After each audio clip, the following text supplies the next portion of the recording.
Africanist, Thank you a very truth much seeker for and waking up believer and in tuning people into us. power. This is Spice FM in Nairobi, 94.4. We are also shortly going to be switching on our live stream on www.spicefm.co.ke, as well as YouTube, Spice FM KE, Twitter, Spice FM KE, and Facebook, Spice FM KE. It's a full gang today. Good morning, Ndu Oko. Eric Latif, good morning. Me, I'm fine.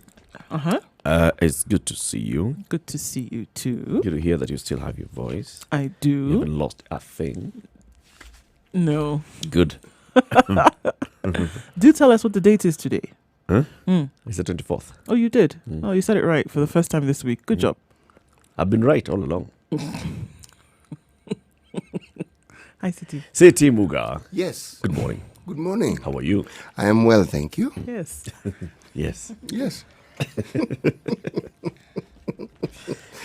It is very many decades ago when a niece of mine actually encapsulated this concept. I'm like, 2 decades now. And she then came and told me that, she told me, it's very strange about this word. Yes. See? You can have an entire conversation with the word yes, and not change. And it's just yes, yes. And somehow you are constructing a sentence and saying something meaningful. Yep. Yes. You're communicating. Yes? Yes. Yes. Yes. Say, for instance, today, yes? Yes. We are going to be discussing a number of things. So let's start with what we normally do, taking a look at COVID-19 in numbers worldwide. Do a call. Right. 2,718,699 cases of COVID around the world. 745,000, though, recovered against deaths of 190,654. Perhaps it's something to look at and say, well, with almost 1 million that we can now classify as either recovered or unfortunately dead, we're looking about 1 million, and the majority of people have recovered. So 745,620 recovered cases. We saw some numbers shoot up in Kenya yesterday to 320 now is what we are looking at in Nairobi, rather in Kenya. And the numbers still continue to rise, interestingly so, around the world, but in some cases have remained at the same place. Looking at the US again, 888,000 cases. And if you look at a roundup for the week, almost 10,000 people dead in the United States from Monday. Since Monday. Yeah, so around about 9,400 and something deaths in the US. And there's still calls around the US to, open up. Let this lockdown come to an end. Don't restrict movement. I think this conversation is gaining traction across the globe. Many are saying, look, okay, so we have been in lockdown for quite a while. Let's just take our chances. Let's take our chances. I was speaking to somebody who's in Scotland, and they're like, okay, come on, we've been in lockdown for a while. Our economy is seriously hit. People are indoors, businesses are shut. I'm just feeling like we just need to start opening up, even if slowly, just a couple of measures, just really, stop with the tough restrictions. Yeah, I think that ease is a up the general restrictions thing, slowly by slowly, and let's just get back to our lives. But more so than anything, people are ready to take their chances with this thing out there and say, okay, you know what? It's been here for the last however long. We're not dead yet. Those, unfortunately, who have passed. But people are ready to take their chances and say, look, the other side of it. And we had some, listening to the BBC yesterday, and there are quite a number of people who are saying, we understand, but we're ready to take our chances, as opposed to live to another reality of no food, no work, our businesses are suffering. People would rather take their chances with COVID-19 in the streets. Consider, for instance, that what we're really discussing here, is a situation where the government is controlling the entire process. Yeah. And a situation where the government has allowed people to make personal decisions. Sweden is an example where the government has allowed people to make decisions. This is what you need to do. Please decide what you think is best for you. Okay? They argue that Germany is one of those places as well. Now, the rest of the world that we're speaking of... Kenya is one of those places as well. If you actually look at it, and strictly speaking. Eric, you are a prophet. You're a seer. I was going to say, when you look on this continent, Kenya is one of those places where the government's actually saying, guys, this is what we need to do. This is what we really need to do. Okay, now please, kindly become responsible and do what you need to do. Then there are countries like our neighbor Uganda where the government is not giving you time to think or reason. They're telling you, Nani, this is what you're going to do, and please do it quickly. And if you don't do it quickly, we'll do something to you. Yeah. Okay? Now, this is what? Now, this is actually the genesis and the heart of the debate. Then there's a second phase of this discussion.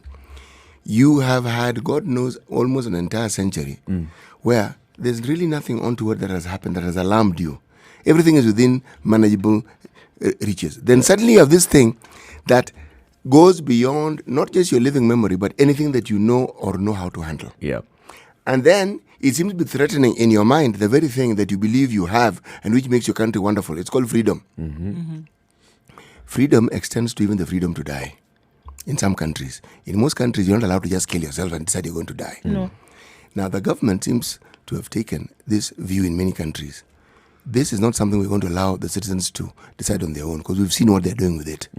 They're going to kill themselves with their cleverness. So we will decide for them, and we're telling you this is what you're going to do. Now, indeed, you can feel claustrophobic. You can actually feel that you're suffocating.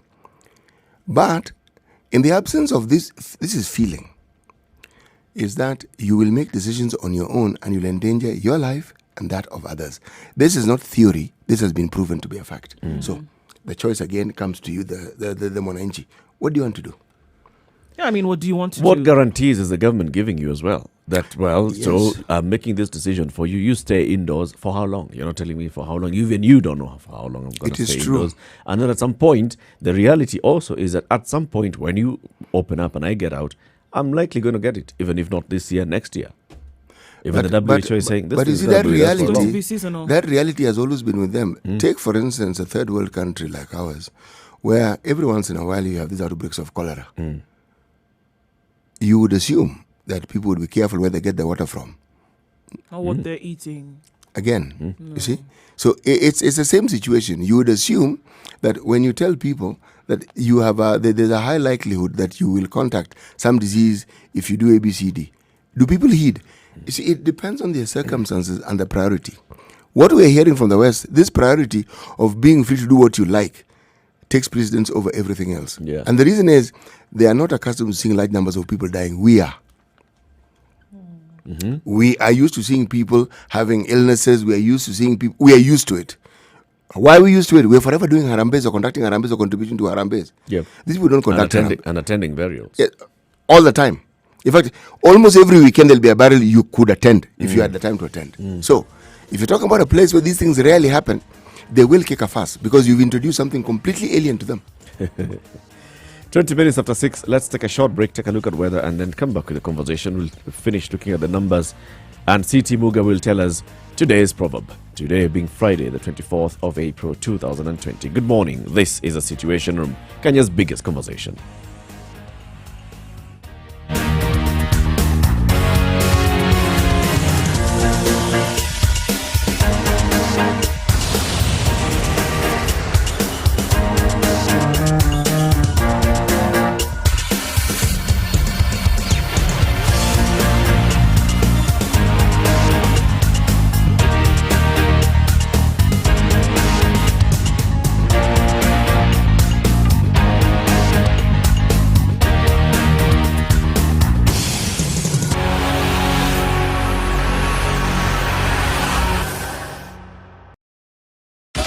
.24/7 around the world, non-stop. This is Spice FM. Classic soul, R&B, smooth jazz, neo soul, and nostalgic ballads. Make some noise.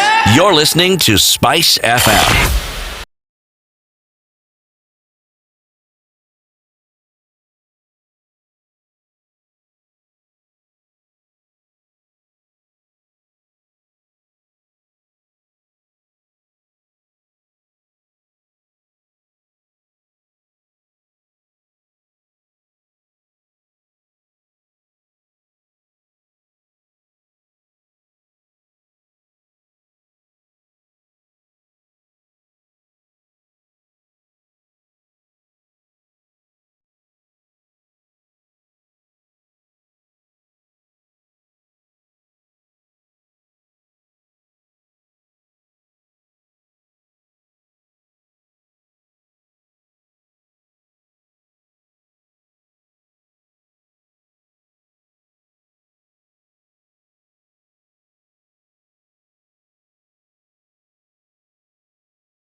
All right, so we're looking at mostly cloudy conditions in Nairobi today at 15 degrees. The rain is going to start pretty early this Friday.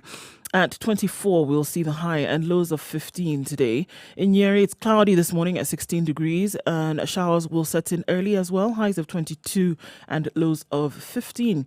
It's raining already in Nakuru at 15 degrees. It's likely to carry on through into the weekend. At 23, the high and lows of 14. Light rain showers being experienced in Eldoret, cooling things down. Temperatures will go to a low of 13 today. In Kisumu at 20 degrees, light rain showers as well. It continues and it will continue well into Sunday from what we see. Highs of 27 and lows of 19 today. It's mostly cloudy in Mombasa at 26 degrees and rain forecasted for early morning. Highs of 30 and lows of 25.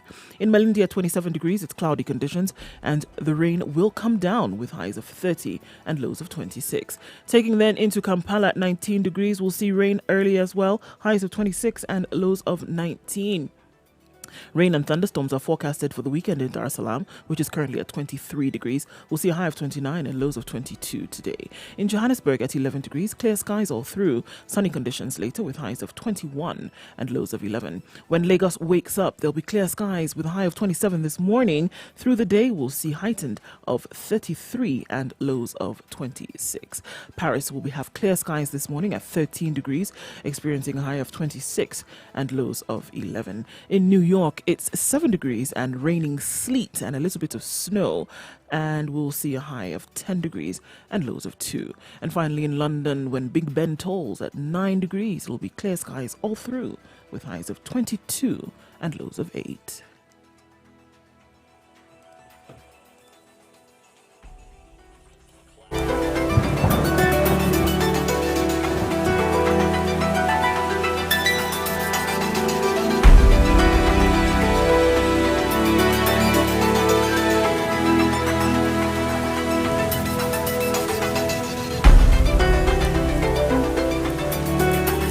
Mature, intelligent talk every morning. Spice up yourself. 25 after 6. Ramadan Kareem to our Muslim brothers and sisters. Mornings done right. 94.4. This is the situation. Ndu, let's continue with the numbers. Take a look at Africa, right? Yeah.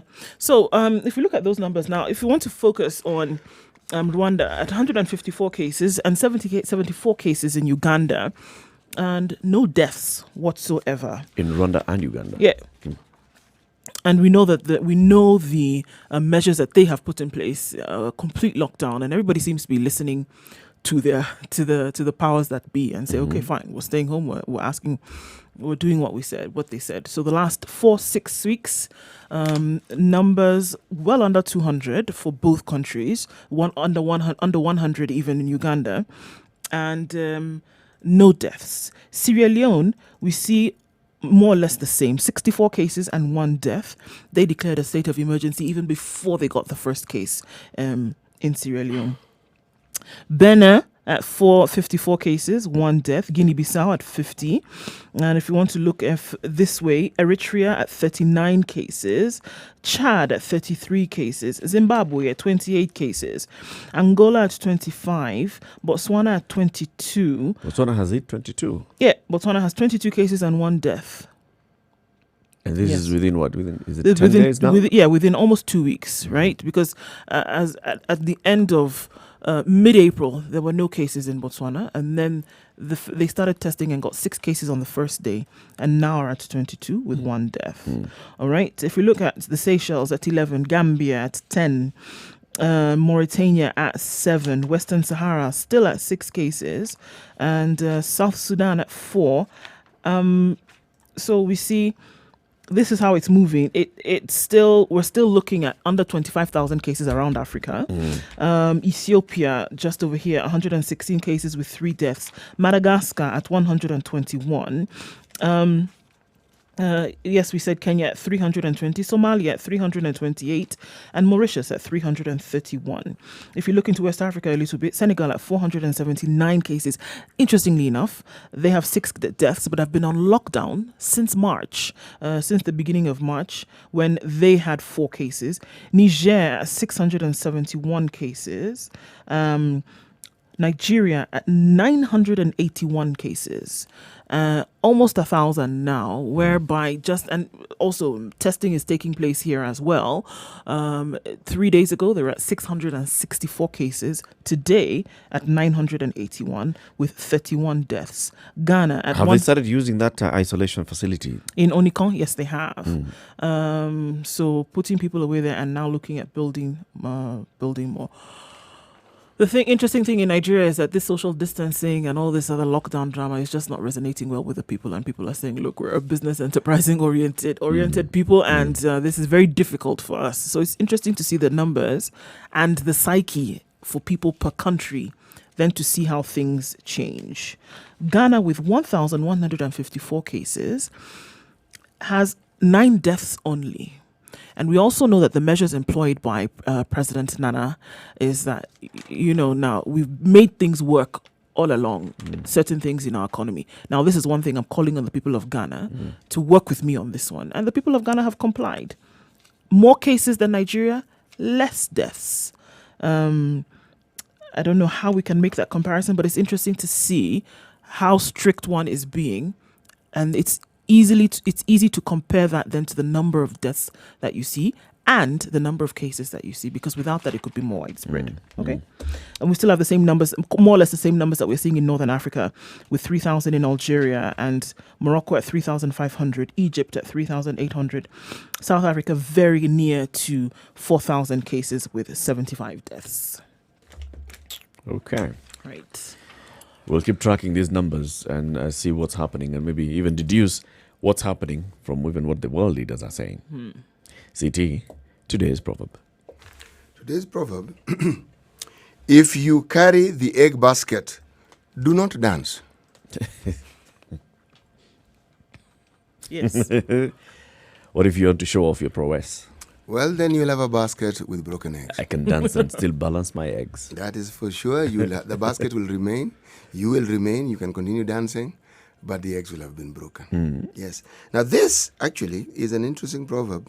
It's from a community that is found in Gabon and in Congo-Brazzaville. It's called Ambede, the Ambede group. There aren't many people. There are around 182,000 in total, but you find them in both countries. So this is a proverb that comes from that part of the world. Okay. If you carry the egg basket, do not dance. Bus. 6:30. Let's take a look at traffic, and then we start taking a look at the newspaper headlines for this Friday. Good morning.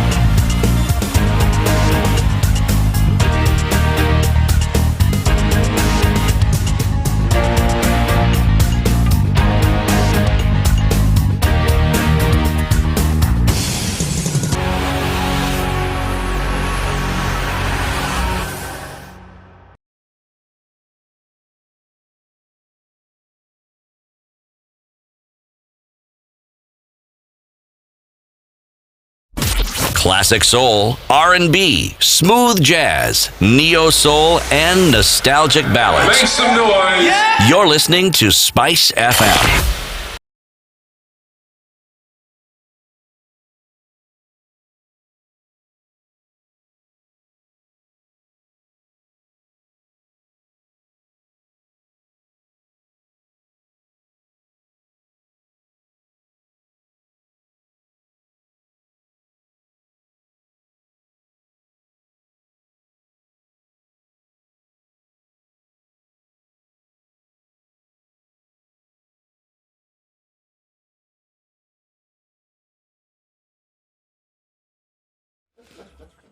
Heavy traffic on Thika Road at the roadblock outbound. Police are taking around 10 minutes to inspect every single vehicle. It is Friday, so I'm not surprised. At that roadblock, people are trying to leave the city again. What's going on? So there's heavy traffic there. You might want to think or rethink your journey out the city because it's not going to happen. All right. Let's take a look outside of Nairobi. The Kenya National Highway Authority has told us that from yesterday, due to the ongoing heavy rains, what would be the Narok Maimahiu Road is no more. Parts of the road have been washed out, and so they're working on that. It's going to be unavailable for the next couple of days. So if you didn't get the message before today, please plan your travel and use alternate routes because you will not be able to use that. And Kenya is telling us that in a couple of days it will be sorted out, but for today the road does not exist. All right, Mombasa Road from the SGR moving in towards town. Traffic is moving very well. A little bit of a hold up, but you should be fine. Joko Road is causing a bit of problems today because it's giving us some traffic right around the City Stadium roundabout trying to get into the CBD. It is Friday. People have plans, trying to beat the roadblock. In this case, not even the traffic. You're not going to get out, folks. Don't try it. Spice FMKE, that's how you can reach us on Twitter. Let's know what you see. Any incidents or accidents will help you get through.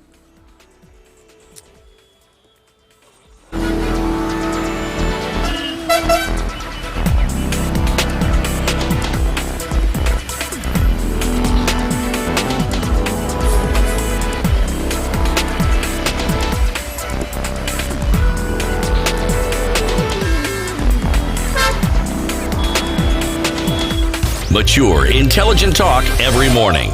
Spice up yourself. 26 to 7. Get the Standard e-paper app from Google Play Store and Apple App Store. Mornings done right. Wherever you are around the world. And for now, you can actually download this and get the Standard for an introductory free service. Let's take a look at the headlines, starting with the Standard. Uhuru's secret card with Raila. If it's secret, then how come they know it? Hakuna siri ya watu wawili. There's one of those proverbs that are going to come and tell us one of these days. There's no secret between two people. There'll always be leakage.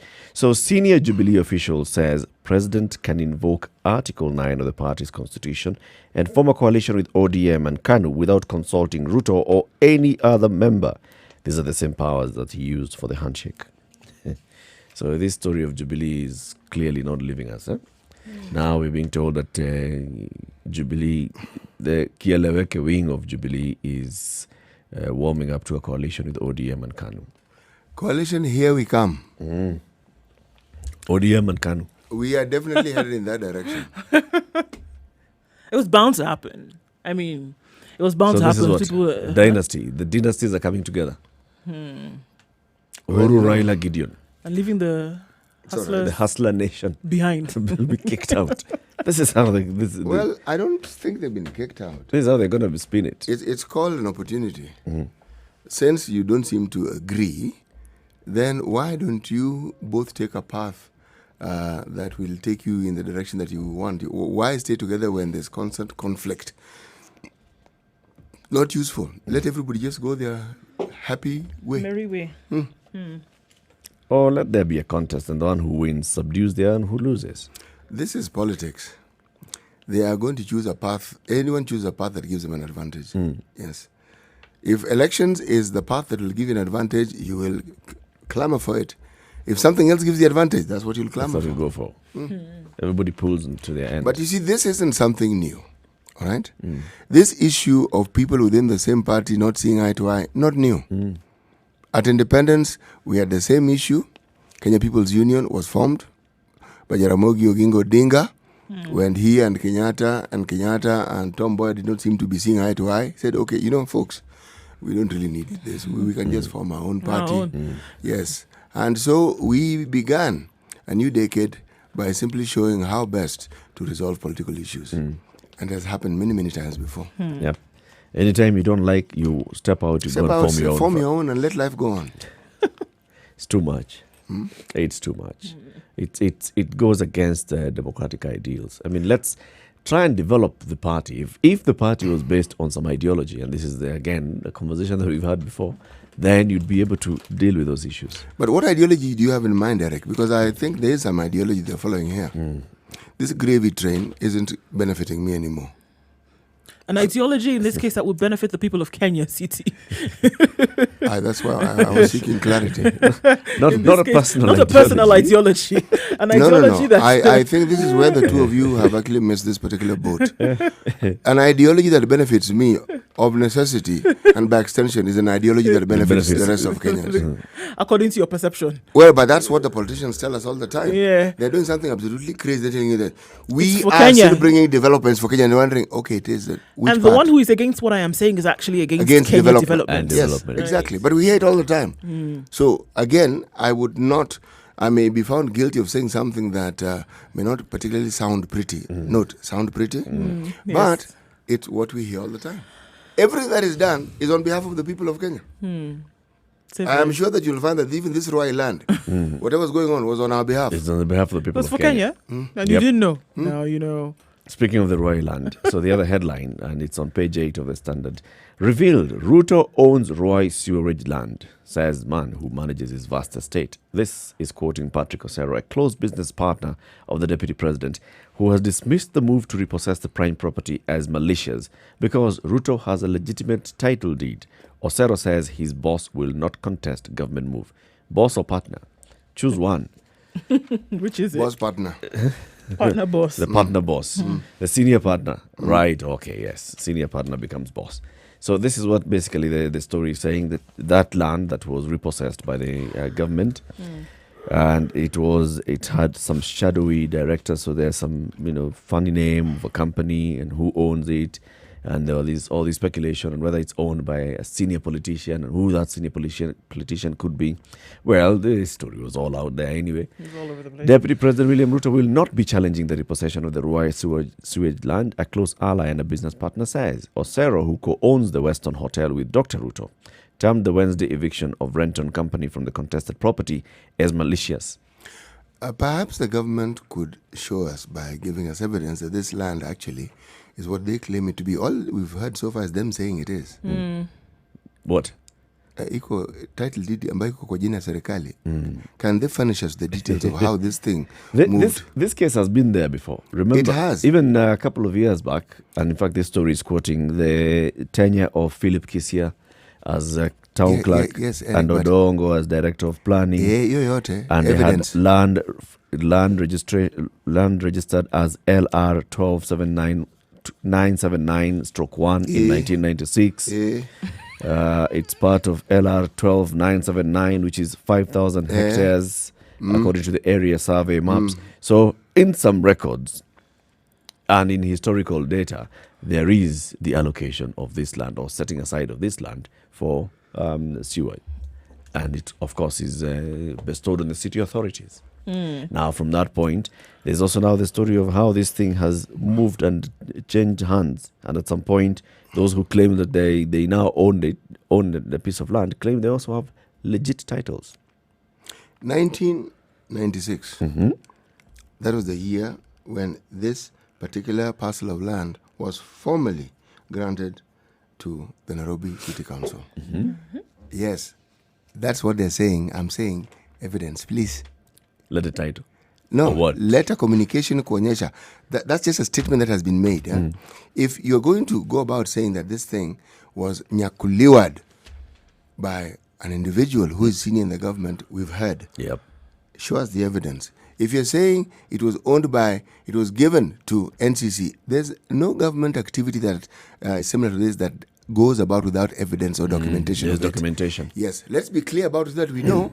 Ibarua, 1996, before it was given, this is what it was. This is a documentation that shows this is what it was. Yep. In 96, it was given, this is a documentation that shows how the government, national government, gave it to the Nairobi City Council. And everything that is claimed about this land, please show us evidence. Evidence. Yes. So when they went to court, there was a petition in 2010, and they were producing these documents. Let me ask the other question. How do we know they were genuine documents? That's the other thing. Well, but these are the city authorities that were going there to say that. Oh, this no. is what we call. Those aren't people you consider to be absolutely trustworthy. No, not those ones. So what could they be saying? That this is city council? They land will and say it's what not? suits their purposes. Eric, I'm Or being... they could be saying 10,000 acres. Yes, but yeah, the I actual think you've is gotten Yeah. my drift. Prior to this thing being parceled off, it was one huge parcel of land and it had a certain purpose, isn't it? Yes. Tuanze hapo kwa hiyo master plan. Sawa tuambiwe hii ardhi ilikuwa this. Okay, then let's move forward. Yesterday's story had the issue of Embakasi ranchers Yes, owning at some point. Yes. And then government forcefully acquiring 5,000 Yes. hectares. Yes. And so what happened after that? So, It must be dealt with.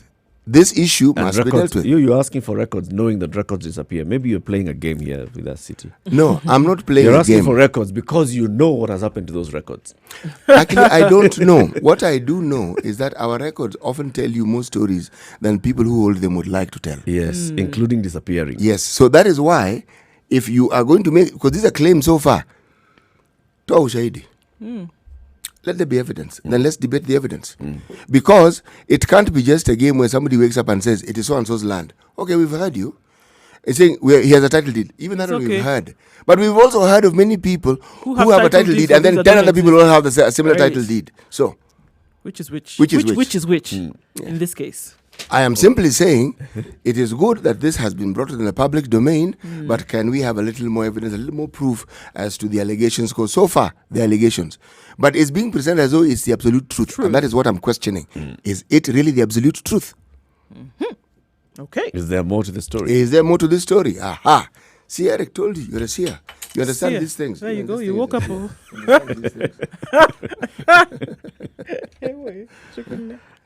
Speaking about truths. The ugly truth about learning at home, according to the front page of the Daily Nation.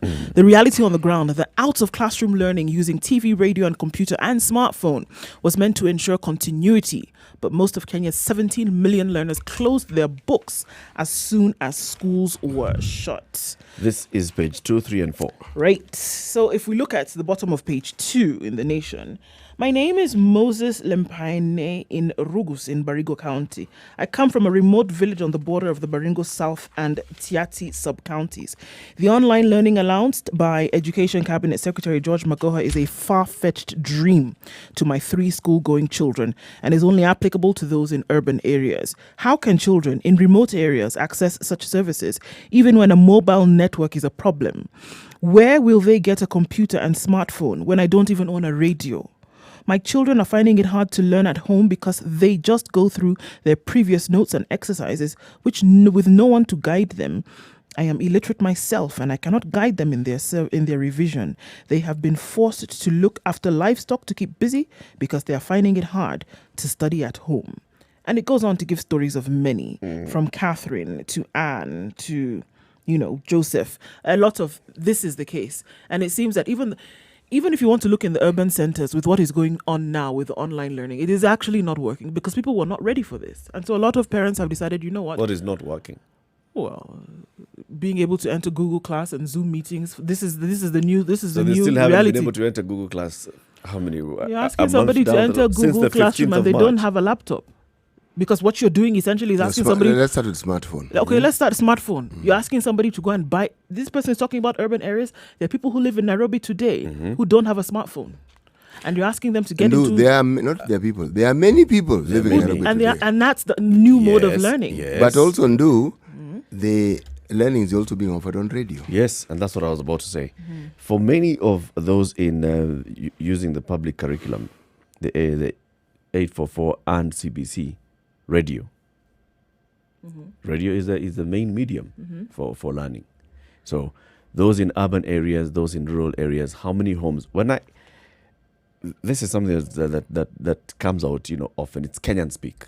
When you talk about most, when just because you want to show that many people don't have something, you say most. Most Kenyans have said, or most Kenyans want to know. This story is saying most of Kenya's 17 million learners close their books. How many?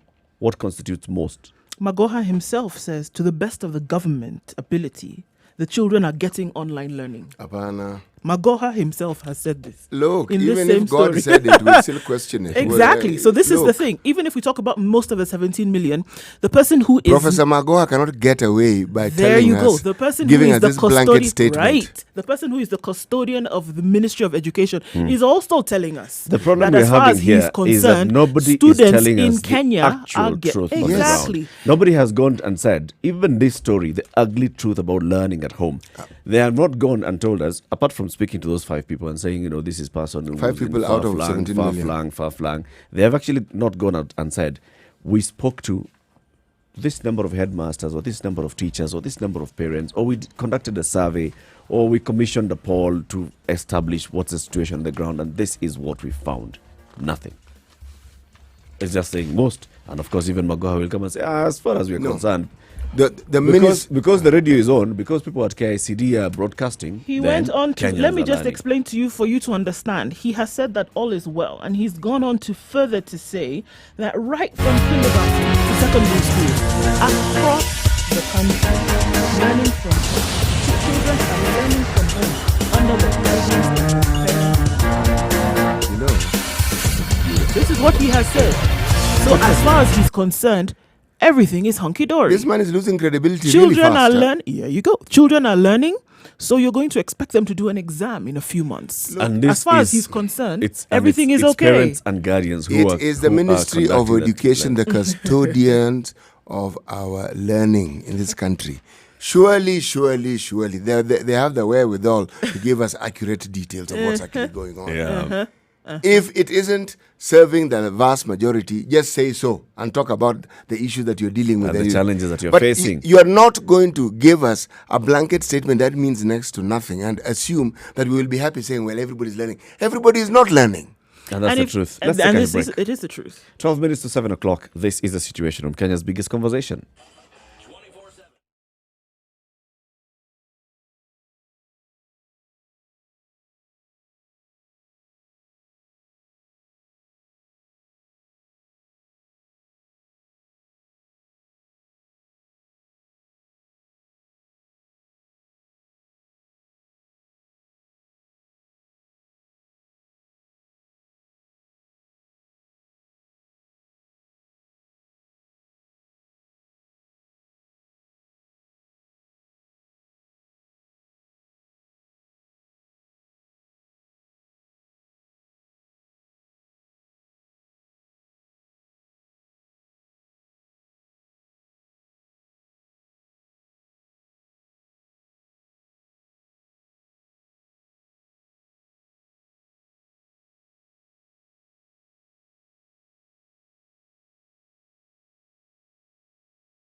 Ten to 7, this is the situation room. Taking a look at the newspaper headlines this morning. Both the Nation and the Standard are talking about Mombasa. They're highlighting the cases in Mombasa. The spike in virus cases in Mombasa raises alarm. And the Standard is also talking about how Mombasa port became the epicenter of coronavirus. The number of employees who've tested positive for COVID-19 at the port of Mombasa rose to 26 yesterday, amid concerns that the government took too long to stop operations at the institution. Most of the cases and related deaths reported in the county, have been traced to the KPA facility. Mombasa. KPA has over 7,000 employees. And 23 of them are positive out of the 300 that's so far been tested. So far, 300 tested, 23 positive. They are still continuing to test more and more of the employees at in Mombasa. We also know that 2 employees of Mombasa KPA have died. This is Mombasa is not a joke. It isn't, but consider, for instance, remember what we were saying yesterday about figures, numbers, and what they speak to us, and how it is we jump to conclusion when we've been just given just a portion of the information, of what's available. All right, ask yourself, a place where there's 7,000 employees, in one place, Well, not in like a small corner, but in that same space. They're in one complex. Thank you very much. Then they intermingle. Just by nature Of the work. Yes. But you see, they're focusing on the workplace. And then they go home. Yes, thank you. They're forgetting that these people don't live and work here. They just work here, then they leave and they go away. Because this is one of the largest employers in the region, it is very likely that somebody could pick up the virus anywhere. I think that's why they're also saying that Mvita, Kisauni, all those areas are hotspots. They're starting with the workers because we know you are a worker. Then from that point, if you turn positive, then we do contact tracing. So this is where you live. These are your family members. How many live in that house? How many have you come into contact with over the last number of days? If you've turned positive, those ones that haven't, out of the 170. KPA provides housing for very many of its people, by the way, just so that we understand. And it's all over the landscape. In the Kizingo area or Mbaraki area, you'll find houses. You'll find some even near the port. You'll find some in Kebarani. There are very many places where you find KPA housing. Okay? So already, even the housing again puts them in one grouping. Yes, because you'll go to the same shops, same this, same the other. Makes it easier to trace them. That's the point. And also, it also makes it easier for you to understand that if you are in a KPS, chances are you live with your family or with your relatives. And some of them may be grown up and they work elsewhere. I'm saying it appears complex, but this one is not difficult to trace or to actually contact trace. Not really. Not this KPA one. It wouldn't be. So, I mean, it just seems that it means then with all of this that the Ministry of Health is being asked to direct more of its efforts towards Mombasa and the environs to make sure that adequate testing is being done and see that the people who could actually be carriers of it then are actually, with quarantined. testing, I would prefer personally a situation where we are given numbers. Nothing like adequate. That's not a number. I think we also need to have, we know how many people we are aiming to test. Yes, KPA, we do. 7,000. Why have we tested only 300 so far? Eric, Since the first case. This week, my brother, you're prophetic. Kabisa. Enyewe bwana. Yes. Can read your mind. Tuanze tu dini yetu. Wow. I'll be your mkalimani. No. When City says this, I finish the sentence. Just consider again, what is difficult in saying, so far we have procured this number of test kits and we're going to test this number of people. Because Surely, they haven't. just say so. Yeah, because they haven't. It's in the public domain. Everyone knows testing kits are difficult to come by. Yep. We know. Say it. But when you keep just throwing general statements as we have focused on a large number, okay, how many? How many? We plan to test the majority. How many? What's your many? capacity now? And also, you're talking about these employees. You've seen that there is clearly a case of community transmission within KPA. The longer you take to test, the longer you're taking to The longer you're allowing the disease to spread, just put spread. it simply. Yep. Yes. And by the time you will actually come in to bring your forces for containment, this thing will have bolted. It'll have gone. This is the thing, out of the stable for sure. It would seem though that Mombasa governor is ready to handle the cases that would come. The Mombasa County Treatment Center, which is domiciled at the Technical University of Mombasa, was opened yesterday, or rather unveiled. A show of partnership between the county government of Mombasa and the private sector. So looking at whatever it would be in numbers, they're ready to handle this for treatment. So he goes ahead and he continues with his job, hoping that on the other side, the job is also done. But it's necessary to move quickly with something like this, or more, because you can be sure there are many, many people walking around Mombasa right now. Yep. Infected. It's I good mean, to see that this. goes without saying. It's good to see this, and it's good to see that the counties are getting ready. And they're showing that this is what we've been putting in place, and here it is. He told us when we spoke to him 2 weeks ago, he said, we're talking with the private sector so we can establish an isolation facility at Technical University of Mombasa. Now we can see it, right? It's good to see this.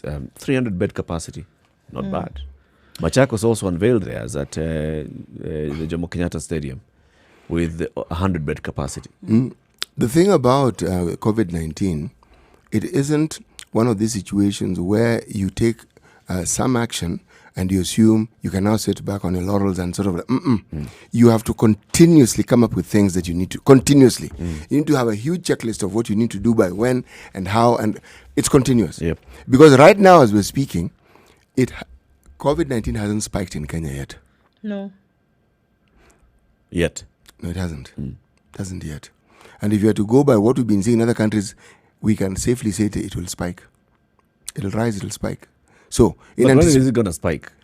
you see, Dr. Amoth has been telling us, we are entering, in fact, Mutaika, fellow Kenyans, the next 2 weeks. 2 weeks have Critical. been 4 weeks ago. Eric, yesterday I mentioned something with regards to a certain Dr. Gitai whom we spoke to from Amref, who was very definitive about what he thinks was going to happen. It's misleading. You cannot be definitive about a situation that people are not even clear about. That there's not enough information about. Hardly. With every person they were getting new information, and even that is not definitive. What we are talking about here is a situation where you're preparing for the worst case scenario. Yep. Okay? If it doesn't get there, you are ready. If you are not ready and it gets there, then you have a catastrophe in your hands. That really is the discussion here. But is it proper for the government to keep saying the next 2 weeks are going to be? We get to a point where No. like Actually, No, I think it's we had been absolutely told necessary. I think 24th, it's we had been told necessary for 10,000 cases. It's necessary for a government anywhere to deal with what you have here and now. and to give information About as you know all- it at that point in time. You can't be prophetic about sorry, Eric, but you can't be prophetic about something for which you have little information about. You would find that people who are prophetic, they've received some information from somewhere, divine, By whatever the way, it you is. can't prophesy if you don't have information. Exactly. Or So even when you're doing this modeling, because it's okay. I mean, science will allow you to do modeling. Just come out and say clearly, this is modeling based on ABCD, and this is worst case scenario. If we don't do this, and the other, and if we do, also give us the other side. the best thing to do is If we with do. what you know at this point, that is the information that you give to people. Eric is Don't agreeing with speculate. you. He's merely saying I you should agree. preamble it. Yeah, And for say, sure. folks, For sure. this information we're giving you is Yep. based on this. This is Based what on we this and have the right other. now. Yes. We can't say about tomorrow because guess what? We don't know. And it's being unraveled around the world day by day. Yep. So let's work with that. Coming to the top of the hour, CT, today's proverb. It's from 2 countries, is it? Well, it's from a people. Is it from a Yes, a whose people? community straddles 2 countries. All right. One of them is Gabon and then Central Congo Brazzaville. Okay, it says, if you carry the egg basket, please don't dance. The please I've added, but don't dance. If you carry the egg basket, Don't dance. Don't for dance. heaven's sake. Don't. all right. It's 7 o'clock. This is a Situation Room. It's Kenya's biggest conversation. Ramadan Kareem.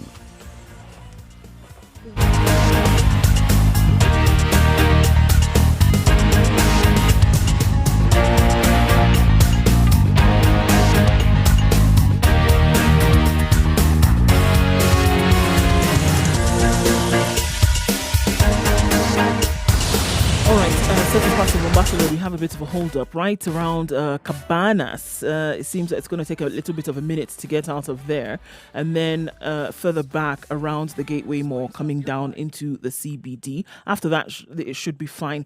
We have heavy traffic still being experienced on Thika Road today. Outbound in this case, not inbound to the CBD, outbound. People are trying to make that mad dash for the weekend, and I don't know where you're going. The cessation order still exists for Nairobi County, guys. So you might want to turn back now and enjoy your weekend in the city. Okay, anything else that we see right now? Nothing major.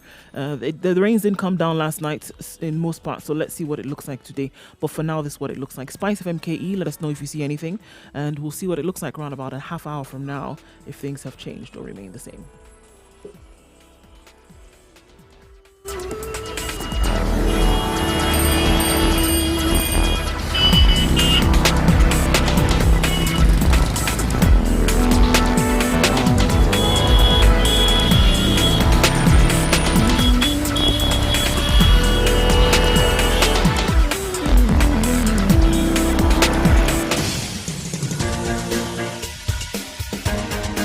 This is The Situation Room, the home of hard-hitting political commentary and penetrating insights about the state of the nation. This is a talk radio experience like no other. The Situation Room, a place for hard truths, debates, and elevated conversations. The Situation Room. Witty, political, engaging, deep, controversial. In the room, we have C.T. Muga, researcher, academic, seasoned political observer, a fountain of wisdom in these politically uncertain times. Ndu Oko, Nigerian by birth, Kenyan by choice, communications It's expert, 2.5 minutes past 7 Pan-Africanist, o'clock. a truth Hey, we've already started this conversation off air, so let's come back into this conversation. The ugly truth about learning at home, both in public and in private schools. Why must it be ugly?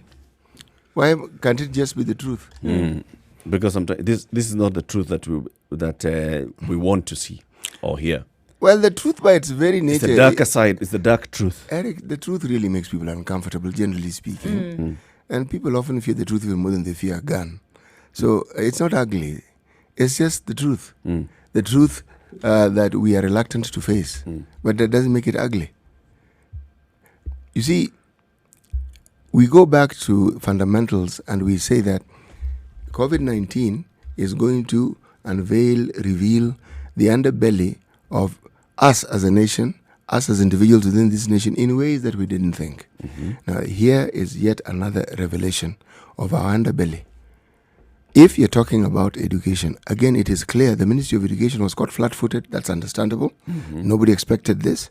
But since then, why do they keep getting caught flat-footed? They are doing what they've done in the past, throwing words at a problem and hoping that we will just believe it because the Minister for Education has said so. No, we are not going. Governments don't work for people. Yes. What is this? This is a story of sin. Okay, yeah, just continue. I'm going to read a statement somewhere. I'm saying, look, this is when the government again has an opportunity through its Ministry of Education, since we're discussing education, to salvage at least some of the little positive image they have, and just speak the truth. Find a way of speaking the truth. If you don't know, you have an entire ministry that deals with the communication. And it's called information. They have people there who are experts in these things. They'll tell you, this is a message crafted this way. Tell the people. And then do. Yes. Follow it up by doing and say, and give even a timetable. For the next 2 weeks, we'll do this. And when we see it's done, if you tell us for the next 3 weeks, we'll believe you because we've seen you doing it. I found the words. Thank you. Mutumo Matthew, the group editorial director of The Nation, in his column today, he says, I fear that the post-colonial government has evolved into an organism that primarily serves itself and the elite within it and only offers service to the people as PR gimmick. Folks in government may pay lip service to serving Kenyans, but at the heart of it, there is no ideological conviction that passionately motivates public servants to serve the people. So this whole story you're talking about, the Ministry of Education telling you the truth, they're serving their own interest. How does it serve their interest to not tell you the actual situation on the ground? How does it serve their interest to not, for example, conduct a survey? The Ministry of Education, it has a network around the country. The Ministry of Education, they're in charge of educational facilities, for heaven's sake. They are essential service at this particular point. They can actually deploy all their staff and all their workers and even tell the TSC, now, the teachers, we have closed school, but you can send the teachers to go and conduct this survey. Go and find out how is learning at home happening. What are the challenges that teachers and parents Good point. Give it a week. Give them a week. Go. If give you want us to that look at, information. And then we can say, this is what we've collected information countrywide. Per county, per constituency, per sub-county, per ward. If you want to look at a number of a number of Kenyans who've been greatly affected outside of the health system, it's education, easily. Because you have groups across demographic strata that have been affected, from young children to middle-aged to younger adults. And we're talking about primary school, secondary school, university. Yep. Everybody has been affected. If anyone at this point should have said, you know what, the minute schools were closed, it should have been an indication that, you know what, in the next few months, in the next few days, something needs to be done to make sure that learning is not affected. Yep. Especially if soon after that it was then announced that exam dates are not going to change. Where are these children supposed to learn from? How are they supposed to maintain any level of continuity? Something needs to be done. Not only that, but you need to actually make sure that it is working. There's some people who are going to say schools were shut down, so essentially we are going to wait until you tell us what to do next. Time is running, right? Time is running out. the date for exams is coming closer and closer. Just Forget even about exams. 2 days Let's even say ago. that exams, we were told exams are going to be in September 2021. But still, you expect that these children are at home and they should have some form of learning continuing, right? KICD did its job immediately, came up with a curriculum, said this is how we're going to deploy our curriculum on radio, and we already have a program running. They did their bit.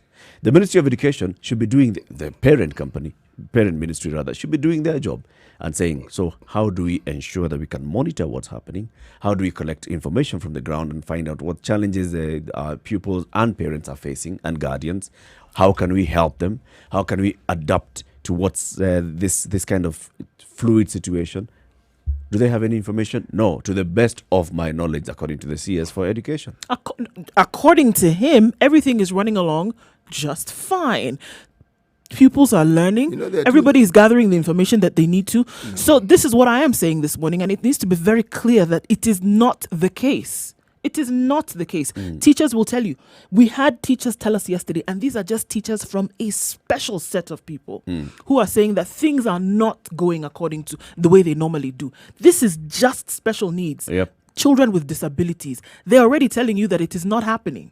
It's not going according to plan. It's not going according to the way it normally would. And for us to say that at the end of the day we would get expected results, it's not happening. Of the work that they've done over the years. So now try and imagine the larger population, mainstream now. What kind of a mess do you think is going on? I can tell you for a fact, there are parents right now with their students, with their children at home, who are not even bothering to open a book, who are not bothering to turn on the radio because there's no direction. Where are we supposed to be going? Is there light, or are we supposed to be going on with the normal syllabus? That information is not being put out there. And I'm saying that this is a group of people for whom it was imperative at some point to say, look, things have shut down, but learning needs to continue. This is how we're going to do it. This is the manner in which it's going to go. This is the time period upon which we're going to operate. We've shut down the schools, but the teachers are not on holiday. They're not. That's a point that should have been made very clear. Exactly. From the 15th of March. From the get-go. Students are going back home. Learning will happen at home, but teachers are not on holiday. So this is what we expect our teachers to do. This is what we come up with a program and ensure that teachers are the ones who are now monitoring. All right, is my class, pupils in my class following the radio online learning? Are pupils in my class doing that? You can call them up, you can follow up with them, you can go to their homes and say, all right, so this is what the radio teacher told you, gave you as an assignment. Bring, I'm going to mark. But then you see, the thing is there effective communication between KICD, for example, and teachers in schools? Just to do what you've just said. No. Is there a teacher keeping in touch I'm with not their... Sure. I don't think so. We've seen a story in KICD today, in the Nation today, where KICD is saying that they're actually sending their staff to fill in the void left by teachers in the crisis. Yep. So it is clear that there's a gap here where teachers have almost abdicated the responsibilities and are saying, okay, well, we really don't know what to do in this case. So KICD comes in and tries to fill the gap. There's no coordination between these two bodies. Now, what you have right now is that certain schools then haven't taken up the responsibility when they hear these things that are coming out from the Ministry of Education, that everything is going right and online learning should continue, for example. They are now sending blasts to their students and saying, this is the way in which we are going to go. There's so many things that have not been taken into consideration. The mode of learning changes completely, whereby you had face-to-face teaching, teacher to learner teaching taking place, and now they're at home. The only mode then of correspondence is through the internet. There's certain elements that have not been considered and taken into place. Is everybody at the same place when it comes to that kind of need or requirement in your home to have your teachers learn online? Has it been taken into consideration that they may not have the gadgets that are needed? Will there be some time that's given for you to be able to procure or put these things in your home? We just go and start. You start the race without even pulling the gun. No. It needs to be coordinated. That computer program that turned out to be more mythical than real, had it been enacted? Which one? Where? Which computer program? I'm talking about the primary school program for computers. The laptop no. thingy. Just wait. I'm going somewhere with this. The laptop thingy. Okay. There are laptops that just simply need solar power. So each story of electricity we can also put aside. There's connectivity in those areas that service providers can actually sort of like put in place. Yes. Yet again, a story of something that we said we were going to do. We kept promising we were going to do. We never did. Now imagine if you had. Yes, because even if there was an absence of, say, computers, it doesn't mean you cannot have radios in classrooms. But let's also not mix up some issues. In the public school setup, this is what the KICD is doing. They are not putting their learning on computers. They're putting their learning on radio and TV. They have recorded this. They are broadcasting this on KBC. They have also partnered with other pay TV platforms. In fact, Communication Authority was ordered to ensure that their pay TV platforms have this. Okay, and they've also partnered with the Kenya Conference of Catholic Bishops that owns a couple of radio stations, community radio stations in far-flung areas, to ensure that they have as wide a spread as possible. So learning is not necessarily online on computer. It is supposed to be going on radio and TV on these platforms, which is more widely accessible across the country. That is okay. Yes. Now, take into consideration when schools will open. Has it been that it will be said when you come back? We are saying that each and every one of you, wherever you are around the country, you see what would have been great. KICD rolled this out. Now, if you had yet another circular information coming out of the Ministry of Education saying, you know what, KICD has rolled this out, and this is what we are using in the interim for learning, mandated by us for everybody who was in public school. For example, this is what we are saying is now the mode of education. We require that everybody uses this medium. Everybody would know then what they were supposed to do. Now, when you come back now, let me finish. This is the information that has been given out by the ministry. That's how we knew about KICD. Wait. When you come back to school, it is upon this that you will continue learning. That has not been made clear. It hasn't. And now, based on this, Magoha is telling you that everybody in the country is learning well. No, so true. It's not. It's not true. I think, and this is where I'm insisting. It's not true. The gaps. Let's be clear where the strengths are and where the weaknesses are.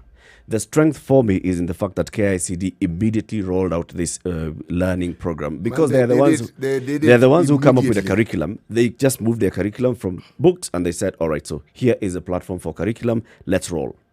And they said, we need this support from the government. Communications Authority, make sure that this thing is available. Move.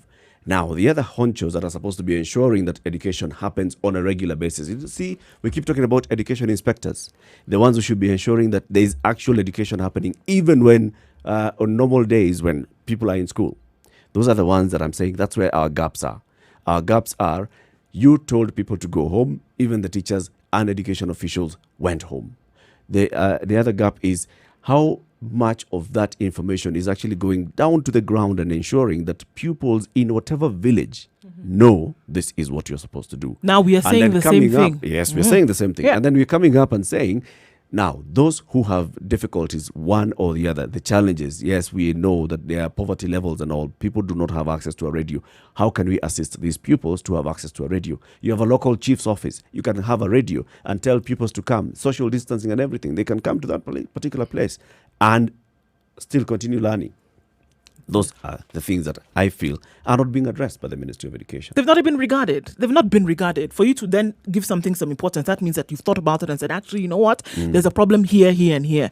It has not been thought about, especially when you have the custodian of this ministry coming out and telling you that everything is going along very well. It's going along fine. And all you have to do, just tell them now. Tell them now. Tell us what your experience is. We'll be here till 11 o'clock. People telling you for a fact that actually, you know what? We're not really sure. Now, when we listen to this, will there be an exam or do we just continue listening? When we get back to school, are we going to be tested on what we're hearing over the radio? What is this? I don't have a radio. What is it that we're supposed to do? You're supposed to learn so that you learn. The thing about exam should be secondary. You're saying that I'm going to be learning because there's an exam. If there's no exam, I'm not going to. Surely. This is about parents now changing their mindset. City, you keep telling us it's about people changing their mindsets. Tell them. Why are you telling your parent? If there's no exam, then we should be told so that our children to stop learning. What? That's how people think. You know, that thinking should be consigned somewhere else and definitely not in this discussion. That is how people think. Because, look. You took your child to learn or you took your child to do exams. exam. Yes. What is it that you want with your child? Anyway, let's take a short break and then Yes. you come into what you want to say, CT. 16 minutes after 7, and then we'll be opening up the phone lines shortly after to hear your experiences about homeschooling. Good morning.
Classic soul, R&B, smooth jazz, neo soul, and nostalgic ballads. Make some noise. Yeah. You're listening to Spice FM.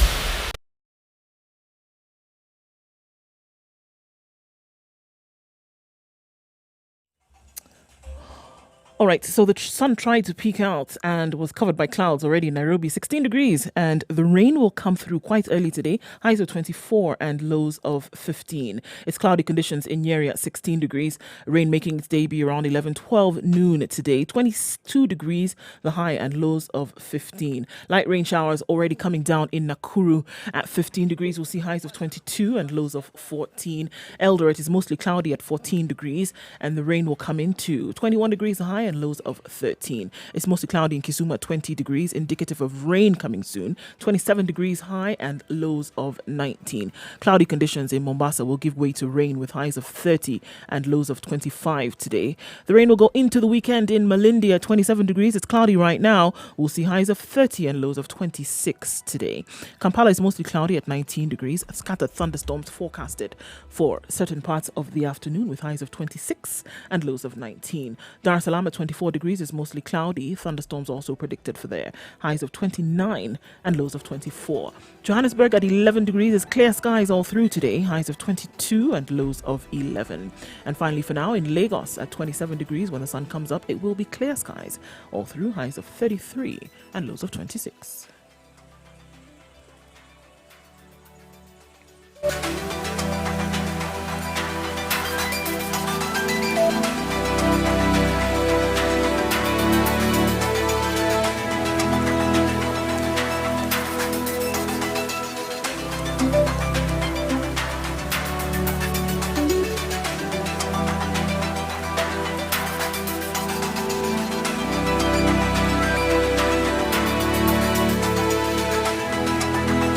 That's 7:20 Ramadan. Mature, intelligent talk every morning. The 40th month of Ramadan.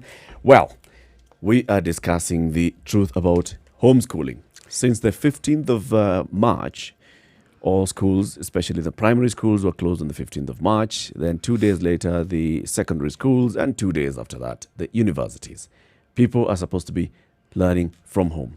KICD rolled out a curriculum and said, we're going to put this on our radio and TV programming, and it should be available across the country. And then there are private schools that also said we are going to also adopt e-learning and put our programs on internet, and we'll have our pupils attending class through internet and all manner of things. Is that working well? So, City, before we went to the break, you had a point. You know, I used to look at C.S. Matiang'i traversing the country when he was in education. I was wondering, my goodness, this guy really likes traveling, doesn't he? But there's something Matiang'i understood which I didn't understand. Matiang'i knew, yes, let them tell you what they've done, but go and see it for yourself. They tell you they've done this, say, okay, thank you. Go and see it. There are ministries that seem to be nothing else but shark-infested waters. Education is one of them. Ministry of Health is one of them. You take the helm at that ministry, there are people who are going to string you along and at some point may appear to be doing what they're supposed to do, but you end up looking really bad because they will misinform you. These are places where if you're told something by your underlings, these are words that I've chosen deliberately, underlings, go and check. These people will not always tell you the truth. They will tell you what suits their purposes. And they will swear by whatever God and whatever ancestors that they're telling you the truth. But it usually isn't the truth. You would be really foolish to take it to the bank. You'd be Yes. really foolish to You just will make take them at statements based on face what you've value. been told, yes. Face value, then you take it now to your superior, or then you now take that information and then you give it to the general public without having cross-checked. You'd be really foolish to do so. And then if you have a sat at the situation where helm. you have a lot of egg in your face and you aren't even dancing with a basket full of eggs. Okay? You didn't even know you're You didn't holding even know the you had basket. eggs. You see, why am I saying this? The underbelly of these ministries, when we speak of it, we speak of these individuals who are within our ministries and are civil servants and have been there for the longest possible time. They're the ones who move things around. Ministers come and go. PSs come and go. The people who hardly ever move in those ministries. Now, it's these individuals. Here you have a situation which, by all accounts, is very straightforward. Du has been asking for a report regarding schools when we had that calamity. That precious talent. Yes. To date, maybe the report is out, but we don't know. But we haven't seen or heard of it. But when they were asking for the report, they made it public. Yes, they did. And they said, They said and they also 31st said of October. that it was going to be public. And they even gave us a timeline. That timeline lapsed. Another one lapsed. Another one lapsed. Floods came, Locusts floods came. went, floods came back, locusts came. Schools were... Corona moved from Wuhan Yes. and landed here. In fact, even Humpty Dumpty sat on the wall. And he's been put back together. Again. And still we don't have that report. It's a big it exposes our public service, just Hey. like you're saying, right? People who they applied for a job, they took a job and they said, this is the job that I've been given. Took an oath of office. Took an oath of office. Others have even, they earn a salary. This is the 24th. They've already been paid their salary for this month. Full salary, while everybody else is taking a pay cut. No, them, they have taken a full salary. And they're reporting to their boss, Mheshimiwa, everything is smooth here. Everything is sawa. smooth. Ah, In nakudanganya, fact, kiko sasa sawa. watoto wako nyumbani wanasoma vizuri. Yes. Because even the parents are at home. Yes. So they're teaching them. Ati hii mvua unasikia ati iko West Pokot. Uongo. Hakuna mudslide huko. Hiyo ni picha ya 1994. Hiyo ni kitambo. Hiyo ni kitambo. Hiyo si jana. It's not current. Hebu kwenda huko uliza, piga simu usikie. It's not current. I am there. Yes. Hata saa hii nikikuongelesha. Look, if you want, now this is the thing, and I'm going to say it today very clearly. We talked about the Ministry of Health and say, you know what, there seems to be a lot of pressure to get things done because they're not used to a situation like this, whereby somebody is looking at you daily, expecting results about something that we're dealing with right now. And another such ministry is the Ministry of Education, where somebody is asking you, agencies aside, like KICD, for example, these fellows are getting stuff churned out. They're doing what they are mandated From to day do. one, these guys do what they're supposed to Develop curriculum. That is what they are doing. Push it out there for public consumption. They're doing their job. Unfortunately, their efforts are being circumvented by people who don't. In fact, they're paid for not doing their job on a regular basis. You are being asked to give a report, tell us what the situation is. Now, we are hearing, because by the time CS Magoha tells us that everything is okay, somebody delivered that information to him. Yep. Somebody told him. This is information that he has asked Countrywide for. reports, they came and brought and said Yes, everything they've is given going. that report and he went gone and ahead said, and read it. in fact, read it publicly and said everything know, is going. But now, okay. but now this is why we fault him as well directly. He has not commissioned a proper way of getting this report. If he has not said, this is how I expect you to give me this information. If he has not told teachers, I expect you to visit every home, speak to, and this is a questionnaire. Get this form filled by every parent that you visit. If he is not doing that, what information is he using? He's using the whims of a provincial education officer or a county education officer. Or speaking with the belief that he's just going Or to be some able to tell Kenyans some something and headmaster who everybody was will in this pick it school, up. and you remember there was now delocalization of teachers. Headmaster moved, went back to his shags after schools were closed. So who is on that ground? And what is of interest, Eric, is good you should say that. So he's also new to that community. Yeah, Even if he originally came from there, he's new to he's that new. community. But after schools were closed, he had absolutely no reason to stay there. Because this headmaster was not told, stay there and do what? And that Ministry of Education directive. Yep. Closed schools. Headmaster has moved from Kisii. He has gone back to Taita. That's it. And That's he's in it. Taita. He's in Taita. What is clear is what they refer to as ugly is what now gets revealed. It's ugly in the sense that it is the complete opposite of what we've been told is being done. It negates everything that is supposed to achieve what we are being told is being achieved.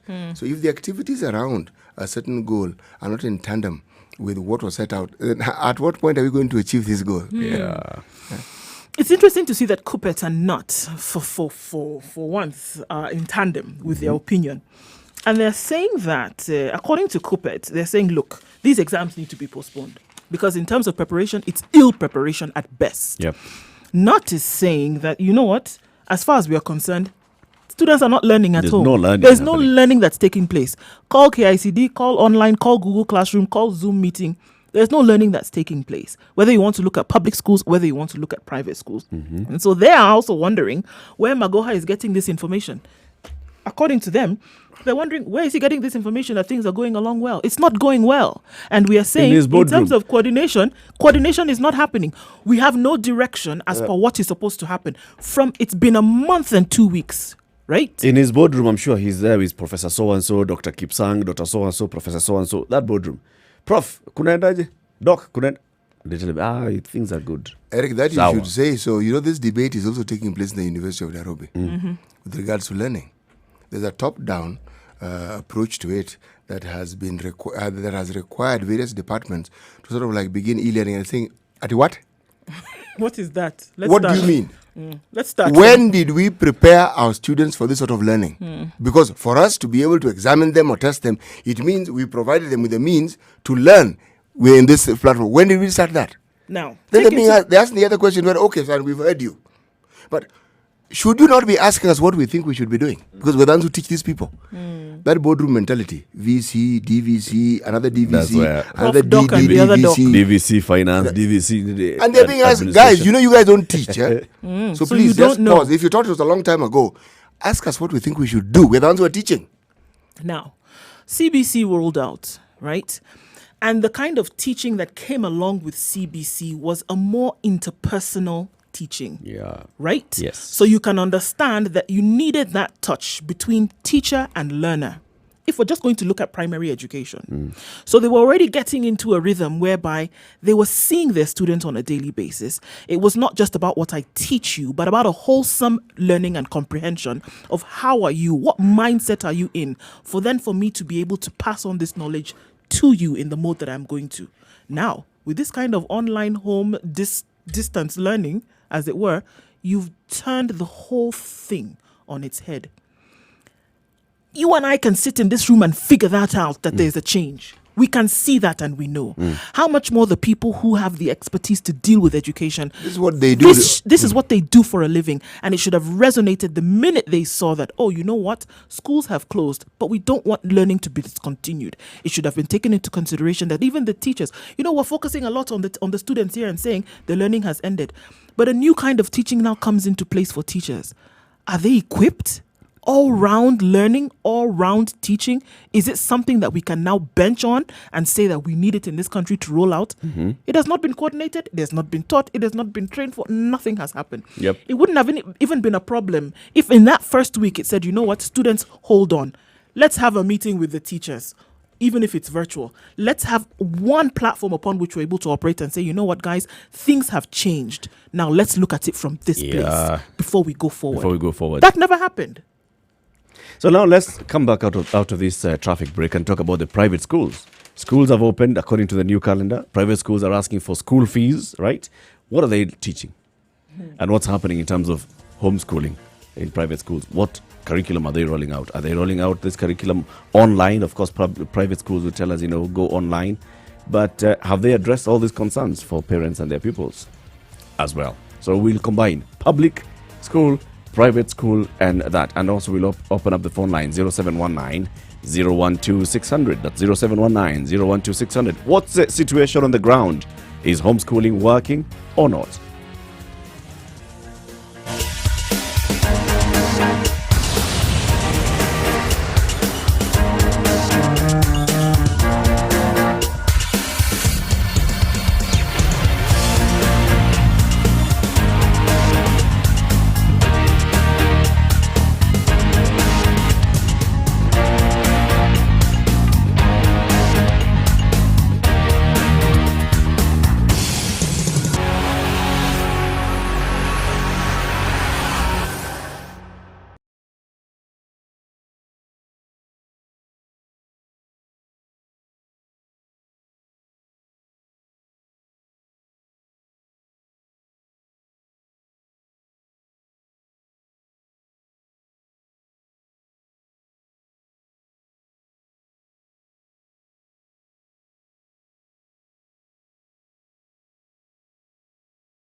All right, not looking so bad in these streets this morning.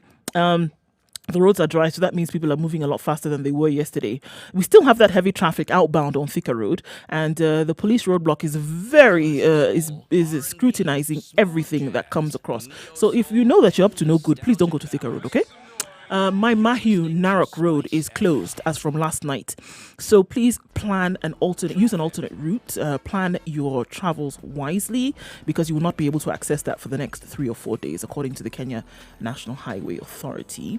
So that's closed because of the rains.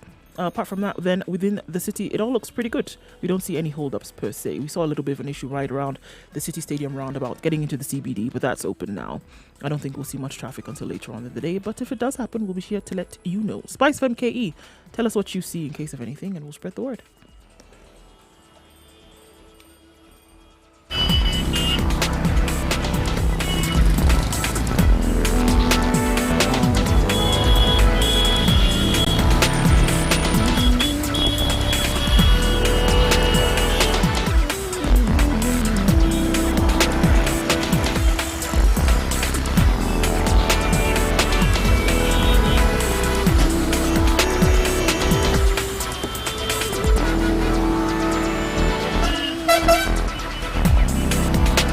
So between the 15th and the 20th of March, all learning institutions closed. Started the primary schools on the 15th, and Monday, then Wednesday, secondary schools, and then the Friday, colleges and universities. Spice up your life. And the direction from the Ministry of Education was that learning was now going to be conducted from home. This is as one of the measures to fight the spread of COVID-19 pandemic. Since then, over a month later, what is the situation on the ground? Has learning been happening? Has it not been happening? What words are we getting? C.S. Bagoha says, according to him, learners right from kindergarten to secondary school are learning from home under the supervision of their parents and guardians. The Nation today has a headline that indicates that has talked to a couple of parents from around the country, and they're saying, well, our children are just out there playing because we don't have proper guidelines. And that's what we're discussing this morning. What guidelines were put in place by the Ministry of Education? The Kenya Institute for Curriculum Development immediately rolled out their curriculum onto radio and TV platforms, which should be available around the country. However, let's also be awake to the reality that not everybody has access to a radio or a TV. So what's happening to those pupils? Private schools also rolled out this learning on internet. Some of them have come up with modes of learning online. How is it happening, Indu? Well, I think what has been adopted now, of course, Zoom has made its debut now as the go-to online meeting place of choice. And what Google also has done is that it's opened up, it's always been there, but I think now more used, Google Classrooms are now being used, whereby information is passed from the class teacher. So long as you have a Gmail email address, for example, then you're able to get assignments and things like this. But then a teacher meets with his or her learners for 30 minutes on Zoom, as it were, and then they're able to teach. It's interesting, though, because then it's taken into consideration that it's a home environment where there are other people in that space, other things going on, distracting. I mean, it was interesting because I've been able to get into a Zoom, and you have some people here and the TV is on. Some people are eating breakfast, other people are doing other things, other children are walking through the screen at the same time and trying to be curious about what's going on. So I mean, in terms of how the teaching coming through, it's obviously, I mean, it goes without saying, it's not the same thing as it would be in a classroom. Totally different from what it would be. And then sometimes, you have teachers who just don't show up during the Zoom meeting because, hey, who's asking, right? And you're at home anyway teaching your pupils. So it's kind of like a three-legged horse being asked to run a race, and it's not quite happening as such. And so guidelines as to how that should be done. But are they following the coming actual from the timetable school, from the beginning to the end? Coming from the school, right? It's not coming from an overall body. Every school is rolling out in as its own way. They see the best way it can happen. And according to them, it's a piloting program. They'll get into, the next couple of weeks, so they'll be doing this on a more targeted basis. So it sounds like they've not gotten information from the ministry on exactly how they can roll it out. No, I'm telling you, they've not. We still expect you to get to this point by this time. Yes. In terms of the curriculum. And we ask ourselves, is it possible for it to be done? All right. Finland, which is the poster child for education, the global poster child for education, right? They closed their schools. They closed it. And the day before they closed, they said, okay, this is what we are going to do. From the Finnish Department of Education, they sent out to all schools and all school heads, and they said, this is what we are going to do. So that didn't mean that day is when they planned it, right? They saw this thing coming and they said, probably weeks in advance, this is how we are going to roll it out. This is what we are going to do. Now, mind you, this was not now checking that does everybody have a laptop? Does everybody have a source of internet? Does everybody have a... No. These things they had already established a long time ago. So they knew the capacity of the learners and their families then to be able to gobble up this information that they were essentially going to put out. They went on to say that if you then are not able at this time to do this, we can also set another time for you to learn. But in terms of learning, there will be no break. And they have continued. Of course, knowing that their mode and their system of learning, they've evolved to another place where it's going to take some time for many countries in the world to touch, even countries in the Western world to be able to touch. But I'm giving an example of what they were able to do in terms of spreading information, and it came from the government. All of you fall in line. This is what we are going to do, and this is now where you need to plug in. I'm saying in this case where you have many private schools who are saying, okay, learning needs to continue. That's all they know from the Ministry of Education. Learning needs to continue. How you're going to do it, with what materials you're going to do it, how you're going to roll it out is up to you. All we know is that learning must continue. Is a teacher going to come to school and then they can be projecting on the blackboard? Home, what exactly what's going to happen? Is a teacher sitting back there and saying, now, write A. Yes. Write squared. Find an orange. Write plus. In Write fact, B when, squared. you're talking about what Write we call is equals. is equals. It's one word. If you're talking about distant learning, the one country that pioneered some very innovative ways of conducting distant learning was Australia. Because of the distances that some of those places have, the issue of there being a school for children to go to was out of the question. They're too far flung. So, radio learning, online learning, this is something they've had for the longest time. Now, if you are talking about preparedness, remember Sweden has been criticized for handling COVID-19 in the way that they have. More or less taking the decision from the government and the citizens make a decision. Okay? But they are, to date, yes, the numbers have risen, but they haven't been overwhelmed. Nope. Meaning, they've had a health system that they know, they understand. But there's something unique here. The citizenry trust their government. Because it is not the first time that they're being called upon to do something, and there is historical evidence of the fact that their government has delivered and continues to deliver. Yes. So when they tell you that this is what we suggest, we're not going to force you, but this is what we suggest should happen, who are you going to listen to? But also people in government have a different mindset. They work for the people. They do. Not protecting their own they do. interests. They do. So even when they fail, because they fail all the time. We saw last year during those fires, some certain counties saying basically, you government, just don't even come here. You failed us. Just get out, right? Even when they fail, they know that they try to do something. It's just that it failed. In our case. You know, where you have citizens believing that they're equal partners with their government, they work very well. Yes. The government says something, people talk a bit, they say, what do you think we should do? And they move along. Now, it's something that our government has an opportunity to do even right now. Instead of squandering it, this isn't a time for making populist statements about what you have done. And you know very well, sorry, I wasn't polite enough. You know damn well you haven't done it, okay? This is an opportunity to set these things right, not to dig us deeper and deeper into this quagmire. There is nothing we're talking about here in this country that you are going to say we don't have the resources for managing. Yep. No. Nothing. No. Nothing. No. It's all there. We've got the resources. If KIC... Look, I won't forget, it was a Sunday when the president closed schools. It was a Sunday. On Monday, KICD made the announcement. On Monday, they made the announcement.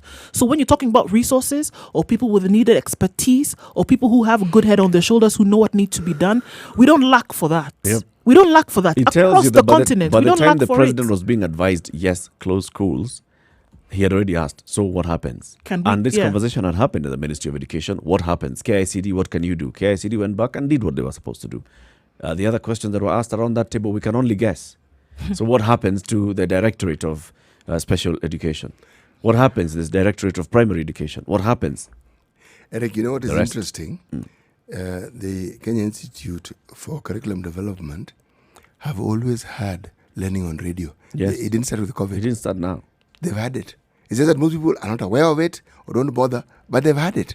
So for them, it was, okay, folks, what do we need to do to make this thing nationwide? Just continue. Yes, we have the curriculum. We know what to do with it. What do we do? They were ready. This is the problem. You find various ministries who are supposed to manage things, they are not ready. And by the looks of things, they're never going to be ready. We want to know what's happening to you. Is homeschooling working for you? 0719-012-600.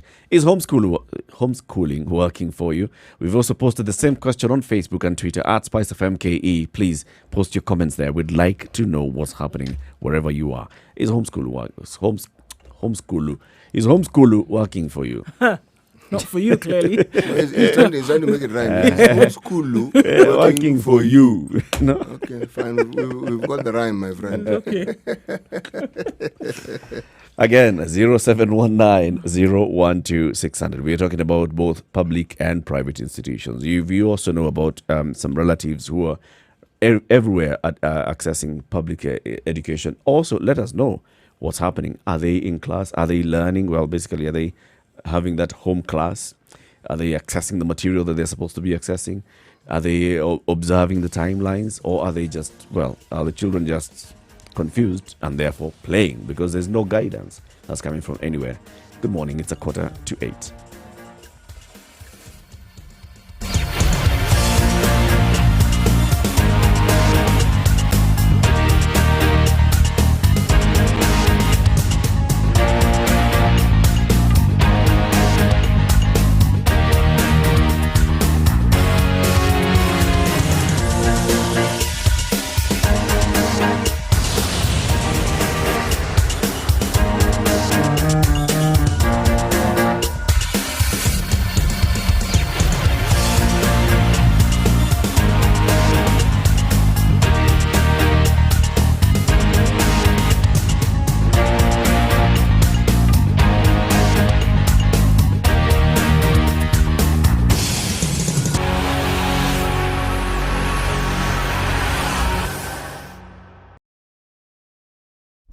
Classic soul, R&B, smooth jazz, neo soul, and nostalgic ballads. Make some noise. Yeah. You're listening to Spice FM.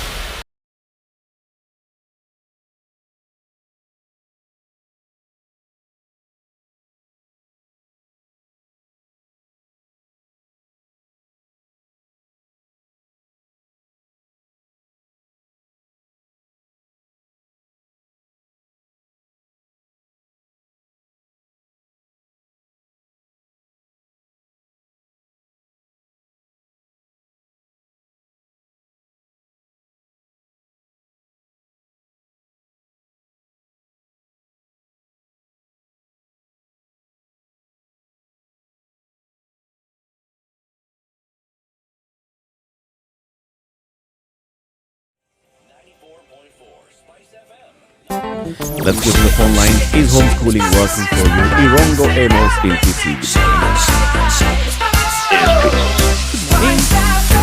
Spice up your life. Irongo. Yes, good morning, sir. Good morning. You're on air. Mature, intelligent talk every morning. Spice up yourself. I wish. Yes. Morning.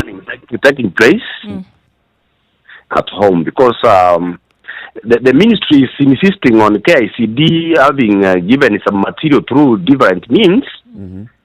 But the truth of the matter is that children need guidance, and that is the guidance of teachers. Parents cannot turn into teachers. Around where I am here now in Kisi, Right. okay, personally I am a teacher. Yes. I have been teaching primary for long, but I was promoted to secondary school. Yeah. I'm the one teaching my children who are now in class 1 and 2. Okay. But you see, there are two fundamental things that we must understand before we ask parents to give children homeschooling. One, Yeah. in an ideal lesson, the lesson must have an objective. which has to be achieved by the teacher by the end of the before lesson. Yes. So you see, it will be very difficult for the parents to measure whether the objective has been achieved or not.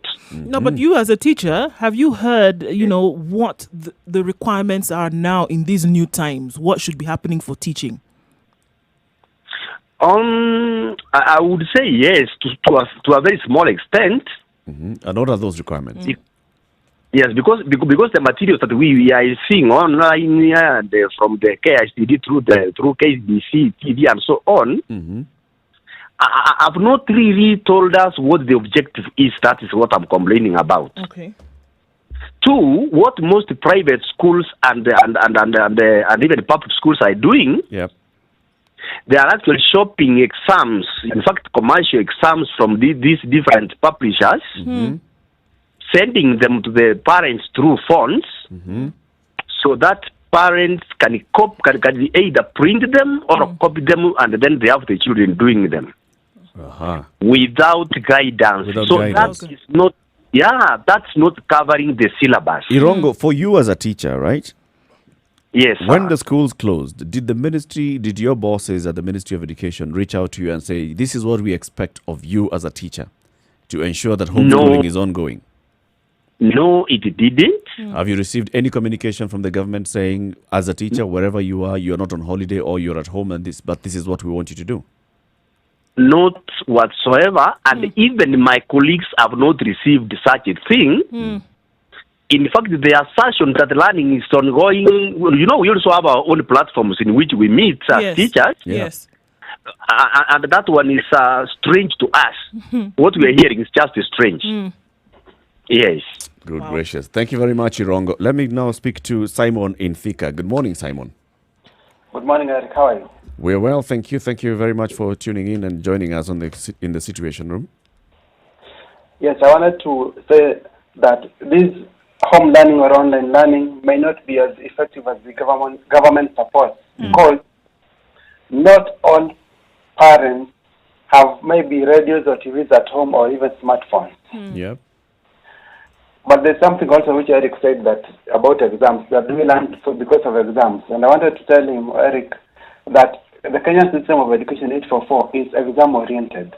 If the government was to say that the exams will not be done this year, they'll be done next year, no one will touch that textbook again. Because nobody will touch because the system of examination in Kenya, the system of education in Kenya is exam-oriented. This is 844. So they are learning because they are fearing that the exam might be done this year. But if the president were to say the exam will be done in November next year, that learning would stop. I'm sure even KICD will stop airing those programs on radio and TV. Could it also be the reason why the government does not want to commit on the issue of exams? Yeah, maybe that could be the reason, because it knows very well that the system is based on exam, and that's why when the results are announced, you see them providing the top candidates, the top school, because they know that if they don't do that, then the learning would be learning will not. The students will not care very much about learning, and that is even the Teacher Service Commission has told teachers to. There's something they call TPAD. The teachers are supposed to fill in their performance of their subject, their main scores of their subject. So it shows clearly that the Kenyan system of education is exam-based, and without exams, no one will touch that book. No one. Simon, I want to thank you very much. Thank you very much for speaking to us. Thank you. 0719-012-600. Is homeschooling working for you wherever you are? We are privileged to actually be hearing from teachers as well. We want to hear from more teachers, from more education officials, from all parents, from students who are also listening in this morning. If you're not in class, if you're not doing any sort of learning at this point, you can just call us and tell us what's happening wherever you are. 0719-012-600. Also on Twitter and Facebook, Spice FM KE. City. What? Well, I'm smirking because I'm thinking you expect a Kenyan student to call you to tell you he's not learning. Yeah. When everybody knows he's supposed to be learning. Yes. Okay, let's wait and see. I expect a Kenyan student to call and just say, well, you know what? I haven't been receiving any material or this and the other. All right. Or the kind of learning that I'm getting is of this quality. Let's speak to Joshua in Machakos. Joshua, good morning. Hello, Good morning. Morning to you. Well, I want this. Oh, Hello. Joshua, yes, go ahead. Yeah. This thing about learning taking place at home, it is not happening at all. Because I'm in the village. Yeah. And nobody is out there to supervise the learners to learn. Mm-hmm. And the learners are just out there playing. Nobody is taking care of them. Now, when even you talk to the parents about the mobile phones that they have, Yeah.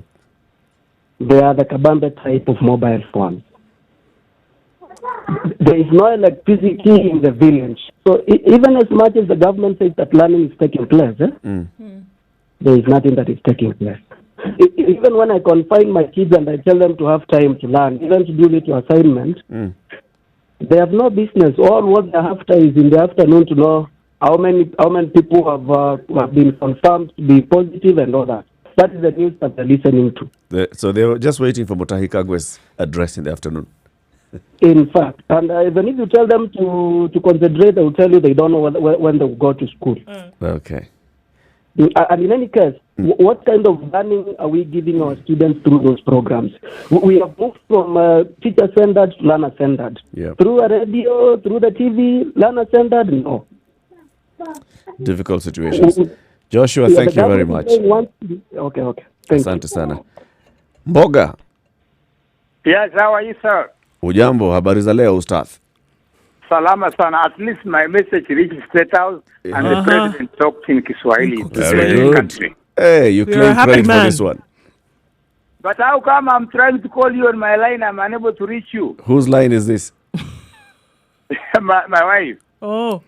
Actually, it isn't the line. It is when you call. Sometimes you call and there are many other people also calling. That is what happens. No. Oh, okay. So what really is happening, Mboga? Tell me. Yeah, the thing is, let me start by saying the Minister for Education in Tanzania has said that this home learning, which is happening here in Kenya, is not a substitute for the normal learning. They will continue to learn from where they stopped. Yeah, there is so much colonial relics here in Kenya. I think what my friend Mutuma Mati of Nation said, you know, the government is just serving minority. Like now, for example, if Magoa himself, he looks back, he went to school in a public school. Yeah. So you see, most of the students in Kenya, large sections, there is no power, and where there is power, people have no TV, they have no radios, there is no internet. So the education system is just unequal. So it is not a fair system for students to sit exams. For those in private schools have an advantage. So as a government, what we should be having is good quality, accessible health care, and the same with education. True that. Thank you very much, Boga. So you should pass this message to your friend, Professor Magoha. Yeah, we have a big problem, and I think, I mean, as I've said, I mean, things have not fundamentally changed since the colonial era. And I don't know who is going to assist us, because if you look at the 80% of the children and the rural areas, and they are lacking so many things, and even actually, I consider this one as a disability. Yesterday you were discussing this disability. Yeah, but Boga, thank you. Thank you very much. We get your point. Thank you very much. And say hello to your wife for us, and thank her for giving you the phone. Yeah. Okay. Have a good day. Thank you so much. 0719-012-600 is the number to call. We'd like to know whether homeschooling is working for you wherever you are. Is homeschooling Say it. Is homeschooling working for you? Is homeschooling working for you? Nicholas in Eldoret, good morning. Good morning. Good morning. I can see the country is dancing with baskets with eggs. with that. Yeah, sure. When it comes to matter of education, of course, there are so many things that should be handled with lots of care. We now at a transition from the old system to the new system, the curriculum based. Other countries have moved with speed, and they are using Zoom and other technology of options. But then again, of course, a bigger percentage in our country have not adopted the technology advancements to the biggest notch. You would wonder how a teacher or any other person in the radio would control the audiences behind these gadgets. Yeah. Of course, in Zoom, you would not be surprised. Others would be doing some other things, yet they've been linked into this Zoom thing. Others would be playing, others would want to concentrate with these. In fact, there is a report that in Poland, recently, Zoom has been taken to court because there was a time when young adults were being educated. Then some other groups looked into the system and exposed the pornography in this system. So then again, of course, in as much as the country would want to take the biggest of strides in combating the COVID-19 vis-a-vis other things with regards to education, there are other things that will not be curbed if the public are not being involved. It's true. I think the people that are in trouble are the women. It's true. Thank you very much, Nicholas. Getting to the top of the hour, let's listen to today's proverb. Just let's Siti Muga remind you today's proverb. Okay, sure. Thanks. If you carry the egg basket, don't dance. Nicholas, who's carrying the egg basket today? It is the country, it is the government, it is Makoa, the minister for education. We need to tell him to stop dancing. Thank you very much, He should Nicholas. not dance with it. Have a good day. 0719-012-600. We carry over this conversation into the next hour for half an hour. It's now coming up to 8 o'clock. We'd like to keep reminding our listeners who are of Muslim religion that we are wishing them a happy Ramadan. Good morning.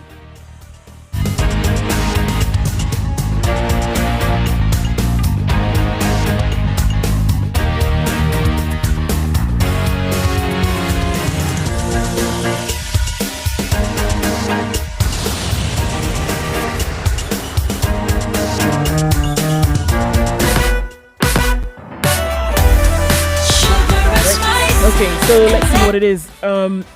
Okay, I'm going to say it for the third time now. Heavy traffic on Thika outbound. So whomever is on duty at that particular roadblock today has decided that they're going to operate with serious scrutiny.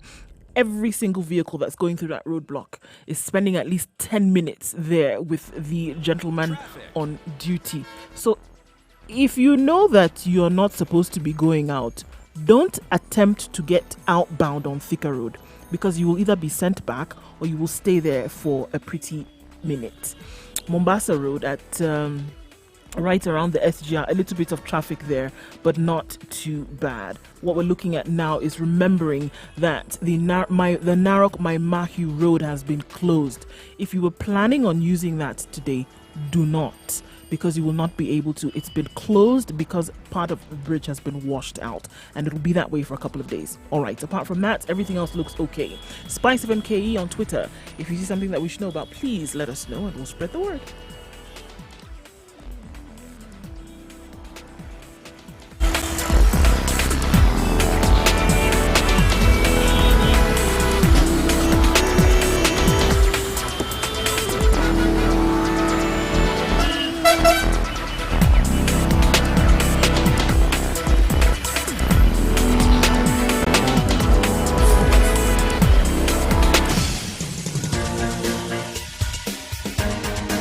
This is The Situation Room, the home of hard-hitting political commentary and penetrating insights about the state of the nation. This is a talk radio experience like no other. The Situation Room, a place for hard truths, debates, and elevated conversations. The Situation Room, witty, political, engaging, deep, controversial. In the room, we have C.T. Muga, researcher, academic, seasoned political observer, a fountain of wisdom in these politically uncertain times. Ndu Oko, Nigerian by birth, Kenyan by choice. 0719-012-600. Is homeschooling working for you? Shadrach in Nairobi, good morning.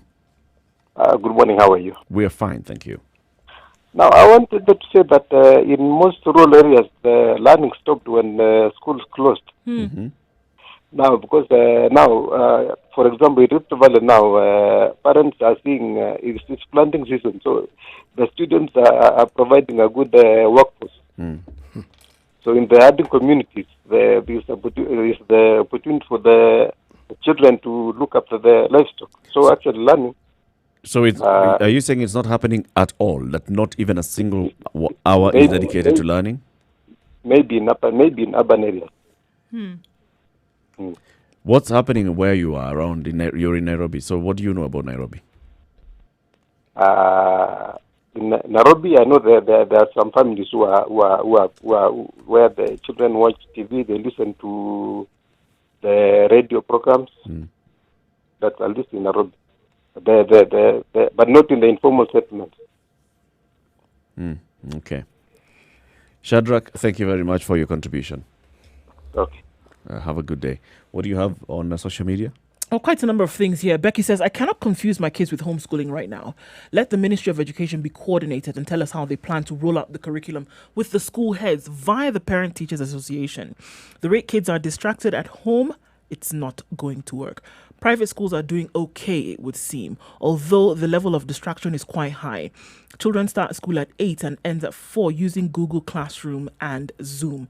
But it's not ideal because sometimes the teachers don't seem to know what they should be teaching. In my home area, this is another one from Jackie. Children play from 7 a.m. to 7 p.m. There is no time for study. I guess that those parents who are working from home could give guidance, but what are they giving guidance on? Yeah. They can set a simple test on the topics covered, but we must remember that they are not teachers. All right. Let's hear from Enoch calling in from Kiambu, and then we continue. Enoch, good morning. Good morning, Eric. How are you? Fine, thank you. Welcome to the Situation Room. How is the Situation Room? We are well, fine, thank you. That's beautiful. Eric, learning at home is very difficult. I try to organize a class of my students' level of more or less mean to level of education, that's college. And it was almost, we felt miserable. Are you a teacher? Because you tried, yes, I am. Aha. Okay. For college students? Yes. And you try to tell them, can we have a class? Can you organize? You talk to the class rep to organize. You have a class at a given time, and you find that it cannot happen. They are not available. They are not available. So I don't think whether such a student, mature students, cannot organize a class. What about a young toddler who is being pushed by the mother or the father to have a class? I don't think whether it's possible. And there's like one class rep who told me, I'm in Kajiado and we have no network around this place. So I don't think whether that one is possible, honestly. Enoch, I have to ask you, is there any kind of direction that comes from an umbrella authority about how you should be going about this? Have you received anything so far? No, for me, I got a memo, that's email. The university has been closed. And the only thing you can do, you do the marking, you set exams, and you send. So there was nothing else. But based on what? What are you doing marking? What are you marking? If there's no teaching that's going on, then for lessons to be given? If there are some previous exams which you had not marked. Oh. Okay. Yeah. So catch up with your backlog. Yes. Okay. That was a communication. What would you like to see, Enoch, as somebody who's actually in this field? At least if there are some infrastructure, proper communication, I think as an institution of high learning, we should have either the lecturers at a meeting and we have a way. We set some infrastructure. Because the infrastructure, anyway, they are not there. Okay. If I have to teach, I'll teach using either my bundles or whatever the system, the net to reach my students. It's not a fair. So, Enoch, you're saying that the university currently, as it's constituted, does not have the means to actually ensure that this sort of learning takes place? Yes. Okay. Most of the public universities, that's what they are. It's true. Thank you very much, Enoch. Okay. Karibu. Thank you. Again, our unpreparedness catching up with us. No, even, it's okay. We can say we were not prepared, but it's a month down the road. You could What have have you done done? something, put something together. What have you done? Enoch is saying, basically, if you had, facilitated me, and then you had also facilitated the students, would be having this Actually, learning would be ongoing. Perhaps I've simplified it too much. What I'm saying is, it's a continuous mindset. Yeah. Okay. Yes. It's caught up with us now. Unfortunately. And where we've pretended, we've thrown words at it. Now you can't throw words at it. Now you're showing them actually what was the case. And unfortunately, we have too many people who have been derelict in their duty towards this nation, unfortunately, over and over and over again. And our security forces and those who deal with such matters have their work cut out for them. It is clear. There are things that should have been done. And if you go back into the annals of their history, some they will even have concluded and told you they did. And now you're realizing it didn't happen. It didn't happen. Remember, like the situation we had of some miracle babies who are being born within a period of 1 or 3 months. Yeah, real miracle. Something that's biologically not possible. Yes. Now, here we have it. And we're going to see more and more and more of these cases. If look, let's leave, because they say that primary education is vital because it falls in the time where children are being socialized, right? Let's look at what Enoch was talking now about university level. They received a memo that schools are closing. If you have any backlog of exams, finish marking them so that you can set the next exam. Yeah. No communication whatsoever since then. Telling them this is what we. This is where we are going. This is what we intend to do. Nothing. You call your students and okay, so you take the initiative and you say, okay, let me see if I can do something and continue with what I know. You start to call your students at your cost. Yeah. One is where there is no network. Another one is not maybe the class rep is telling you, me, who should be able to put people together, I'm in a place where there's no network, so forget about it. Yeah. It's not going to happen. But pause for a second and look at how easy it is to cascade that mindset from the teacher to the student. Right. The student thinking, what? Teaching? What are you teaching? I believe that thing, Joe. Sina network. And that's it. Sina bandos. And what? That's it. Finish. You think you're going to talk to him again tomorrow? Story ends there. It's done. But what is also of interest, if you examine this and you understand it, it tells you that learnings in even institutions of higher learning have never been centered on students. Yeah. No. The welfare of the student has never been the focus. It's the welfare of whoever it is, the dean, the chairman of department, the 1 million DVCs, the DVVVC. Takes you back to the late 80s and the 90s where the universities would shut for a whole year because of punishment. You went on riot. And you think you're who? And when you come back, you'll pay. Go home. Yes, you can. And you can't ask. Like, and during that 1 year, absolutely no learning takes place. You finish a 4-year degree in 6 years. In 6 years. Yes. So you have an opportunity to actually go back to factory settings and become a villager. And you're told, go back home. That mindset is still the same one. Because that was the case. That was the People would come from home, rural area, to come to university. Yeah, they just took you back there. You just go and back. You report to the chief, by the way. Every Monday or every Tuesday. About university? Okay, umekuja. Kapale. Ngoja. You sit there. With you later. The whole day, by the way. Sit there. Guy deals with everybody else. Even lunchtime says, you're still here. Okay, fine, I'll deal with you. No. What is he talking to you about? All he was required. When you're talking to the chief, you must stand up. There's a form you have which he's supposed to sign. Haki will sign that form when he wants. He'll go every week.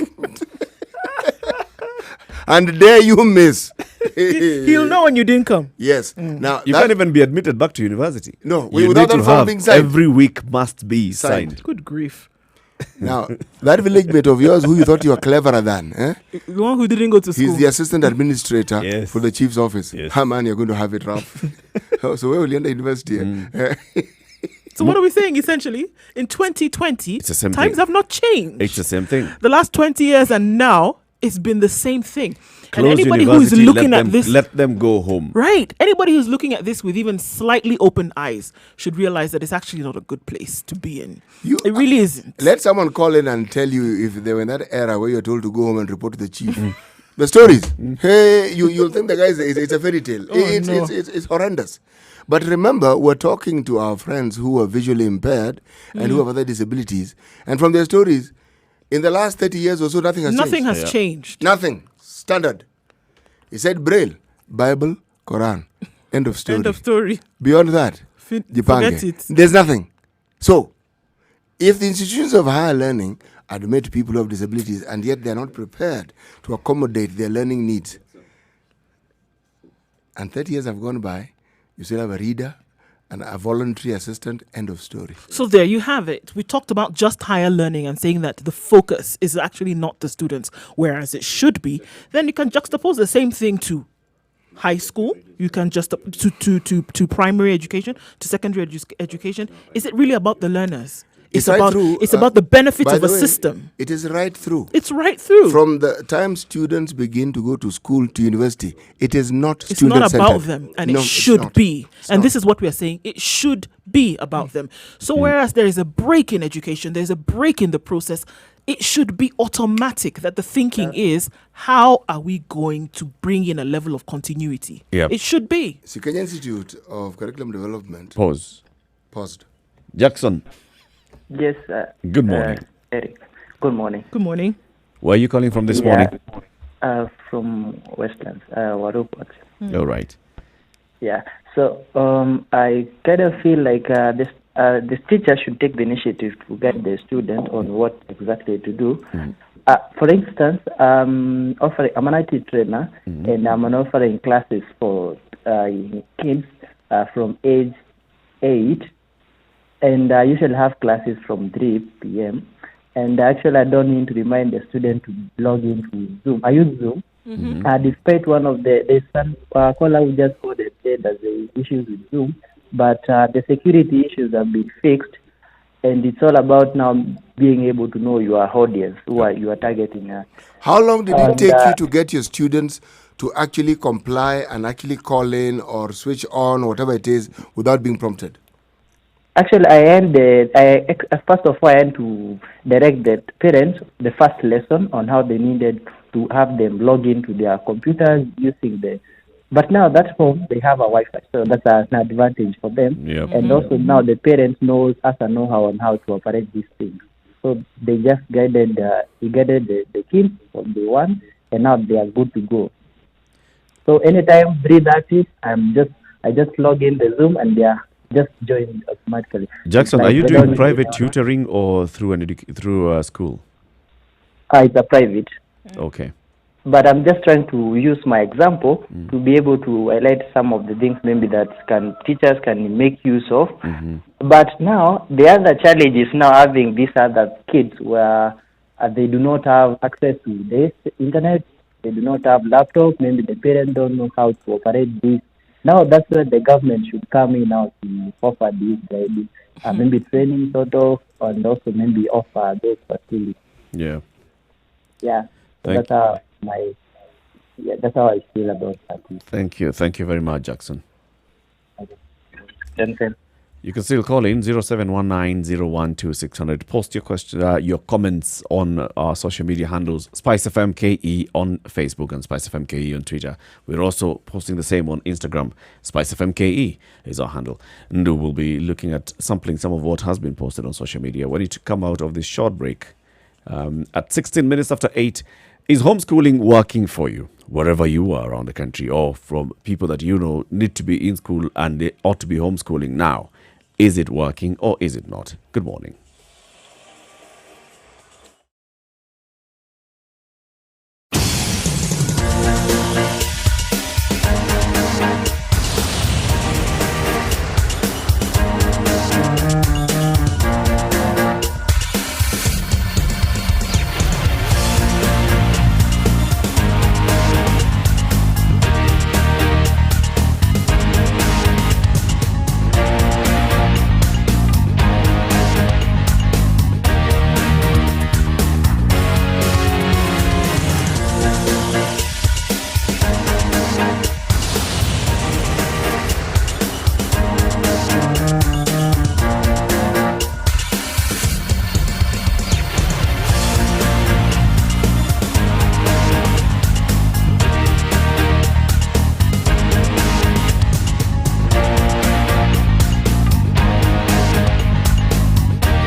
All right, mostly cloudy conditions in Nairobi. Then looking at the rains coming down later on in the day, highs of 24 and lows of 15. In Nyeri, it's partly cloudy, actually mostly cloudy, at 18 degrees. Chance of rain rather high with highs of 22 and lows of 16. Nakuru is mostly cloudy at 16 degrees. The rain for this morning has subsided. It's likely to make a comeback later with highs of 22 and lows of 14. In Eldoret, it's mostly sunny at 15 degrees. We'll see highs of 21 and lows of 13 with scattered thunderstorms forecasted for the weekend. In Kisumu at 21 degrees, it's mostly cloudy. We'll see rain showers later with highs of 27 and lows of 19. And taking a look then into Mombasa, it's cloudy conditions now, 27 degrees. The rain starts there soon, highs of 30 and lows of 25. In Malindi too, the rain has stopped for now, highs of 30 and lows of 26 with really cloudy conditions for most parts of the day. 21 degrees in Kampala. And we'll see thunderstorms later with highs of 26 and lows of 20. In Dar es Salaam at 24 degrees, highs of 29 and lows of 24 with thunderstorms through most parts of the afternoon. It's 11 degrees and mostly sunny in Johannesburg. We'll see highs of 21 and lows of 11 throughout the day. And in Lagos at 27 degrees, the sun's up now. We'll see clear skies for most parts of the day with highs of 33 and lows of 22.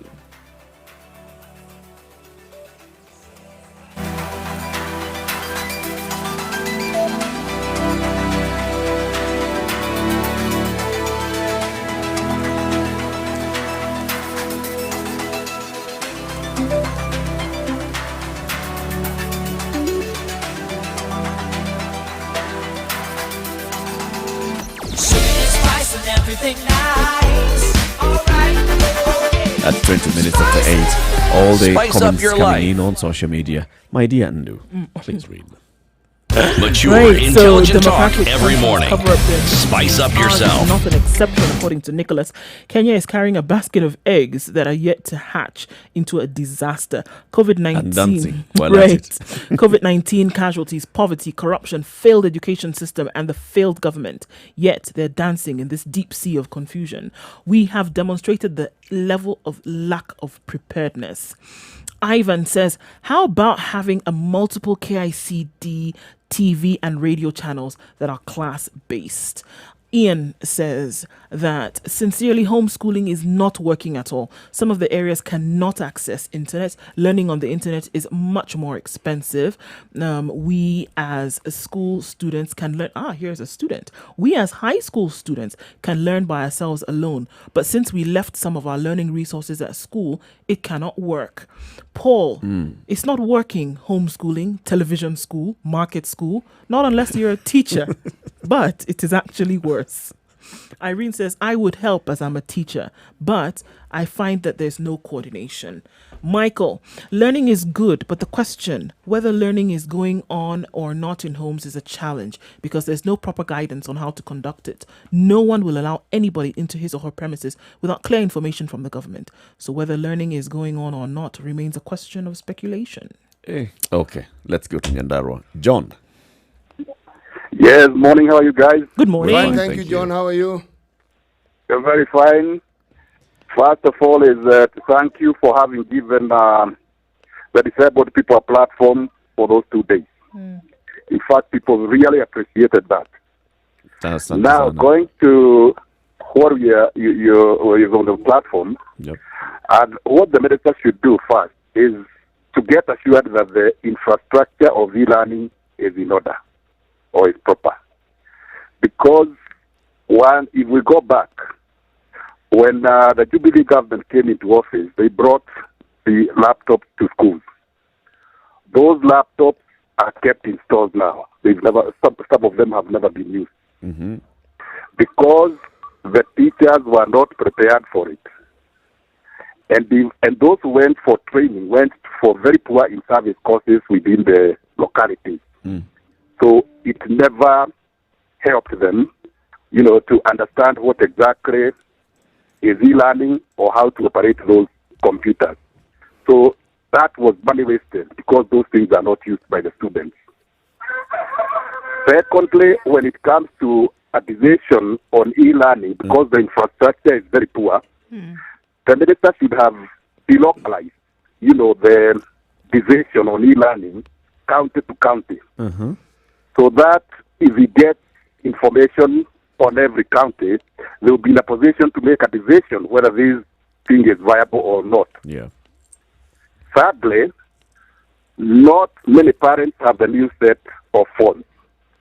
Most of them have the old kababes.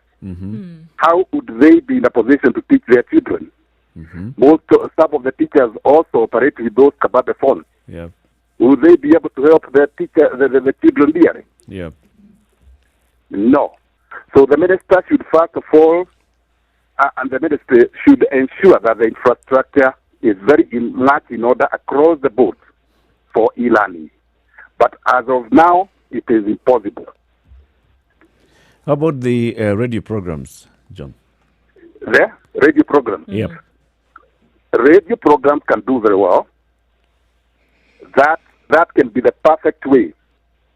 But at the same time, the decision should be made at the local level so that we may take care of the children, as far as COVID-19 is concerned. Yeah.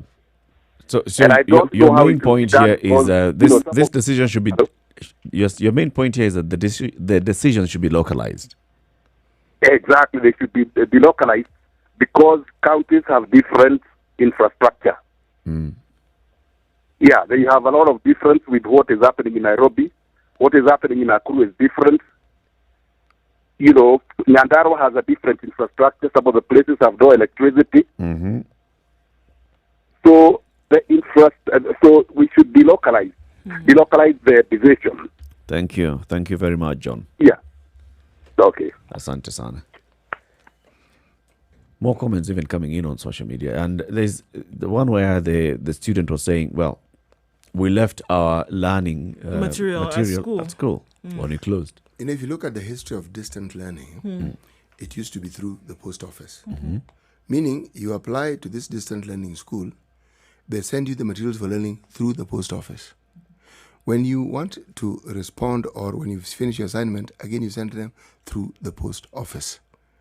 Meaning, this was before even radio took hold. Forget online learning. That one nobody even imagined. It was a fairy tale. Okay?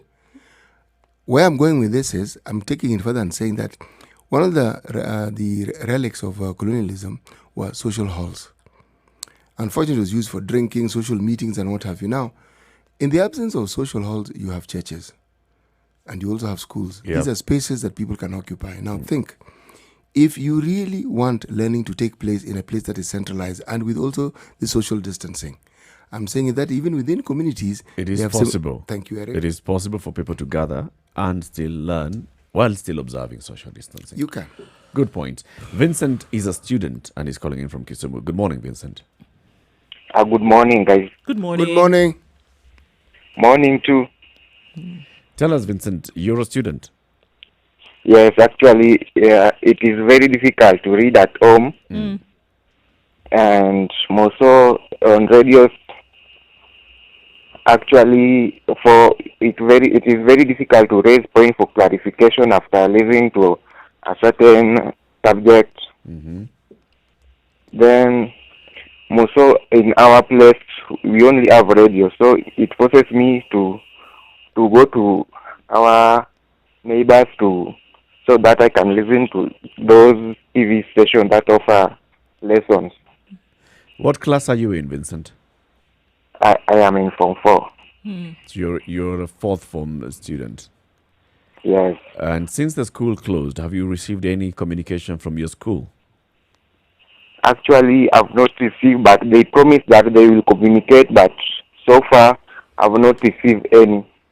Who did they make the promise to communicate? How did you know they said they were going to come back to you? Did you receive a phone call when you were leaving school? What was it? No, when we were leaving school, Mr. Principal talked to us and he told us that we will communicate through parents. Okay. Yes. And how did you know about the radio and TV learning? Radio, it is normally there, and TV, I get it from a friend. Okay. Yes. Vincent, just give us your experience. So, is there a specific timetable for the lessons that you're going to have, let's say for today, Friday, on radio and TV? Actually, there is no specific time for those. They just they just offer those schedules when it reaches time for high school, which is normally start at 2 p.m. But it is very so high difficult. school is from 2 p.m. Yes. If we look at yesterday in the afternoon, what was aired on the radio yesterday in the afternoon? Afternoon on radio it was business lessons from Form 2 to Form 4. Yeah, and maths. And what do you expect today? Do you know what you'll be listening to today? Actually, I don't know. And you started by saying that if you had a question, if there's something that you wanted clarification, you have no way of seeking clarification from a teacher. Actually, at all, there is no way I can raise clarification because in radios they are just talk, and when they are finished, I've not come across when they raise points or they give clarification on how you can get some clarification. Vincent, thank you very much for speaking to us. Do you feel should you be subjected to an exam this year?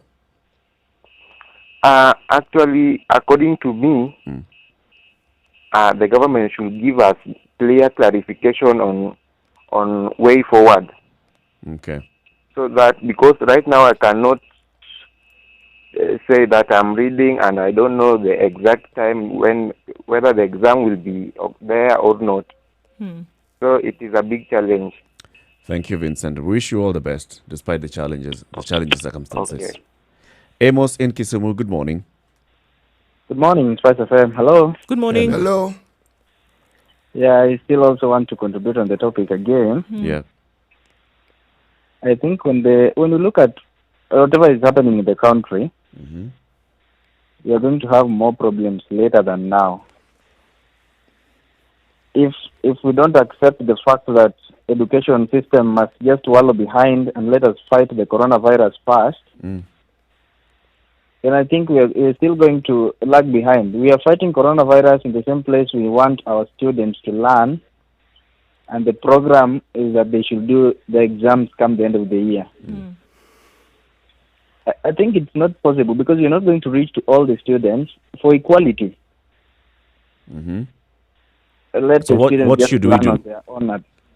I think the students should just learn on their own, but now our main focus and strength should be on the fight against coronavirus. When you say students should learn on their own, what ages of students are you referring to? Or maybe I was referring to the high school students. I forgot about the primary school kids. Yeah, there's that bunch. Yes. Yeah, but you know, Amos, are you saying that we should just say schools are closed? Forget about talking about homeschooling, e-learning. Just say people are on holiday until we finish fighting corona. That is what exactly I'm saying. Okay.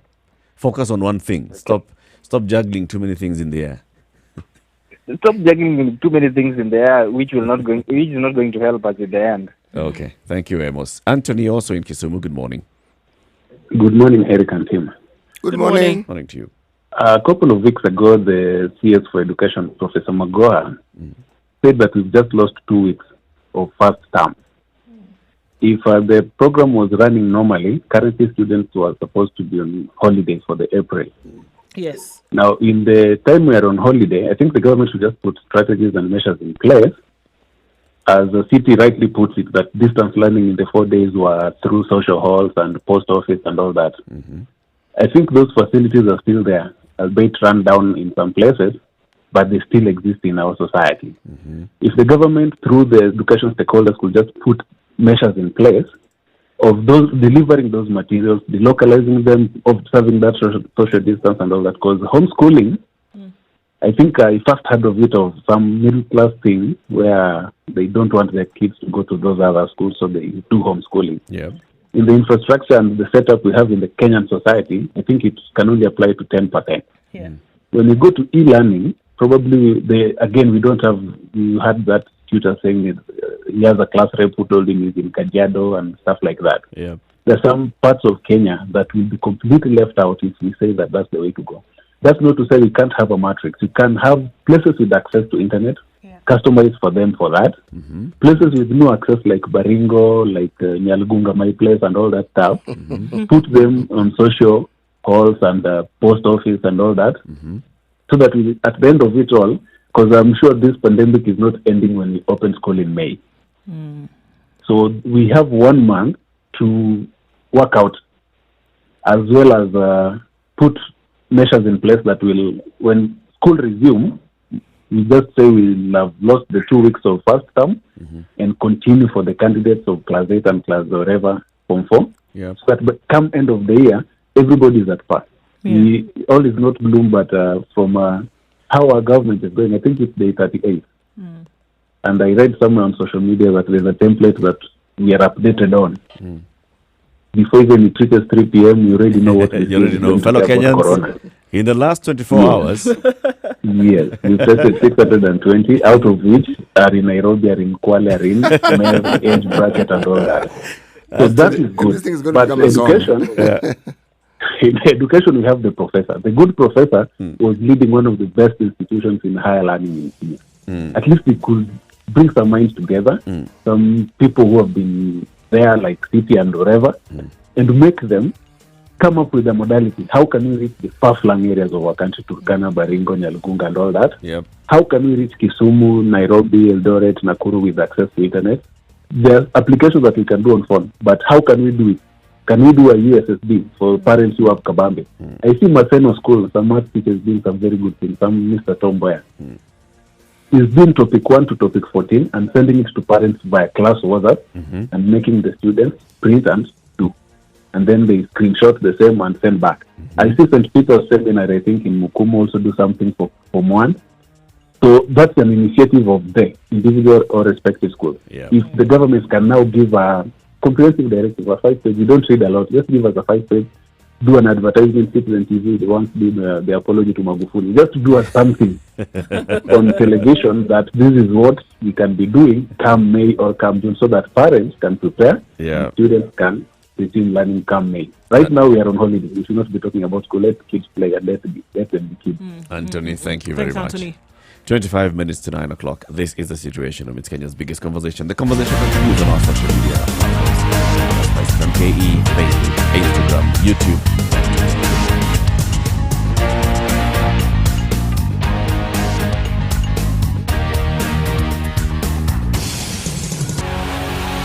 All right. Still some traffic on Thika Road this morning outbound, not so much inbound. As you get to the Pangani underpass, you get into the CBD without any problems whatsoever. It's dissipating on Mombasa Road, where we saw an issue around the Gateway Mall and then further down towards the airport junction. But it's fine now, then getting towards Cabanas and General Motors, not as bad as we expected it to be. We don't likely see much traffic this morning around the city, and also then looking into Mombasa and Eldoret and Kisumu, it looks really good. Reminder that if you were planning to use the Narok Maimahu Road, you can't, because it's not there until a couple of days when they're able to fix it. So please plan accordingly. Spice of MKE, we'll take a look in a short while what the roads may look like, but for now, you seem to be doing just fine.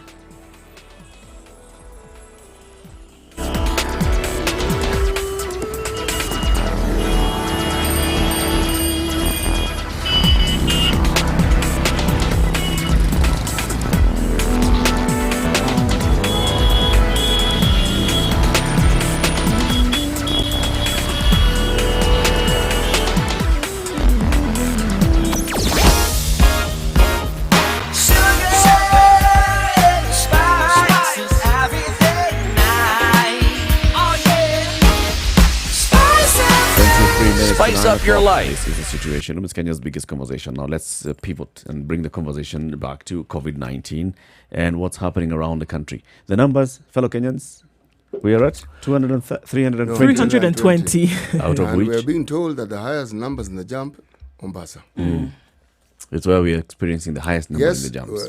When we were looking at the newspaper review, we spoke about KPA, and they were talking about 543 tested, 26 have tested positive. Yeah. So, Mombasa, has the unfortunate reality of being the leaders in this particular pandemic. But that is because they're testing larger numbers. Because they've concentrated on the KPA yes, area. they have. If other people focus on testing, you might be surprised to find that the numbers are equally competitive. So here are the questions. When you're tested and you test positive for COVID-19, then what? You're taken to the isolation ward. Isolation ward, if in Nairobi, it's at Mbagathi ICD, or then you're taken to KU. Now we know that Kenyatta University Teaching and Referral Hospital is also an isolation facility where people who have tested COVID-19 are receiving treatment. And treatment here is basically just being isolated from the rest of the community. Yes. They are not getting any medication. No. Those who have mild conditions, we know that only 2 persons are in critical care as of yesterday's press briefing. So the rest are basically just sitting, lounging, not coughing, not temperature, nothing, just sitting in hospital at KU and Mbagathi and receiving maybe once or twice some cough syrup. And then you wait to leave and you're presented with the bill. Which is the expensive variety of cough syrup? Yes. Okay. We have seen people complaining that they were given hefty bills in the minimum 40,000 shillings at KU. And yet all that had been administered to them was a cough dosage syrup. of cough syrup. So what you're paying for is for the bed, is for the accommodation and meals. You basically have been taken to a hotel and it's at your own cost. The story that was going around on social media was about a watchman, a security guard at Lenana School. Lenana School was a quarantine facility. He contracted COVID-19, tested positive, was taken to isolation, and now he has tested negative and required 2 times within 24 hours. He has been released. However, bill of 40,000 shillings that he ought to pay. How long had he been in? About 2 weeks. 2 weeks, that's 14 days. Okay. Right? So within those 14 days, you've accumulated a bill of 40,000 shillings. This is one of very many cases that we are seeing now emerging. Now, let's separate between quarantine and isolation. These are people who are just okay, have been taken to isolation. They are still being asked to pay. Or in many cases, you've been taken to isolation. What's happening to you is that you have no access to your family. Nobody can come and visit you there. The people who are coming to see you are wearing these space suits, like City calls them. Hazmat suits. The hazmat suits. Completely covered up. You can't even see somebody's eyes. They're just telling you, hello, Eric, how are you feeling today?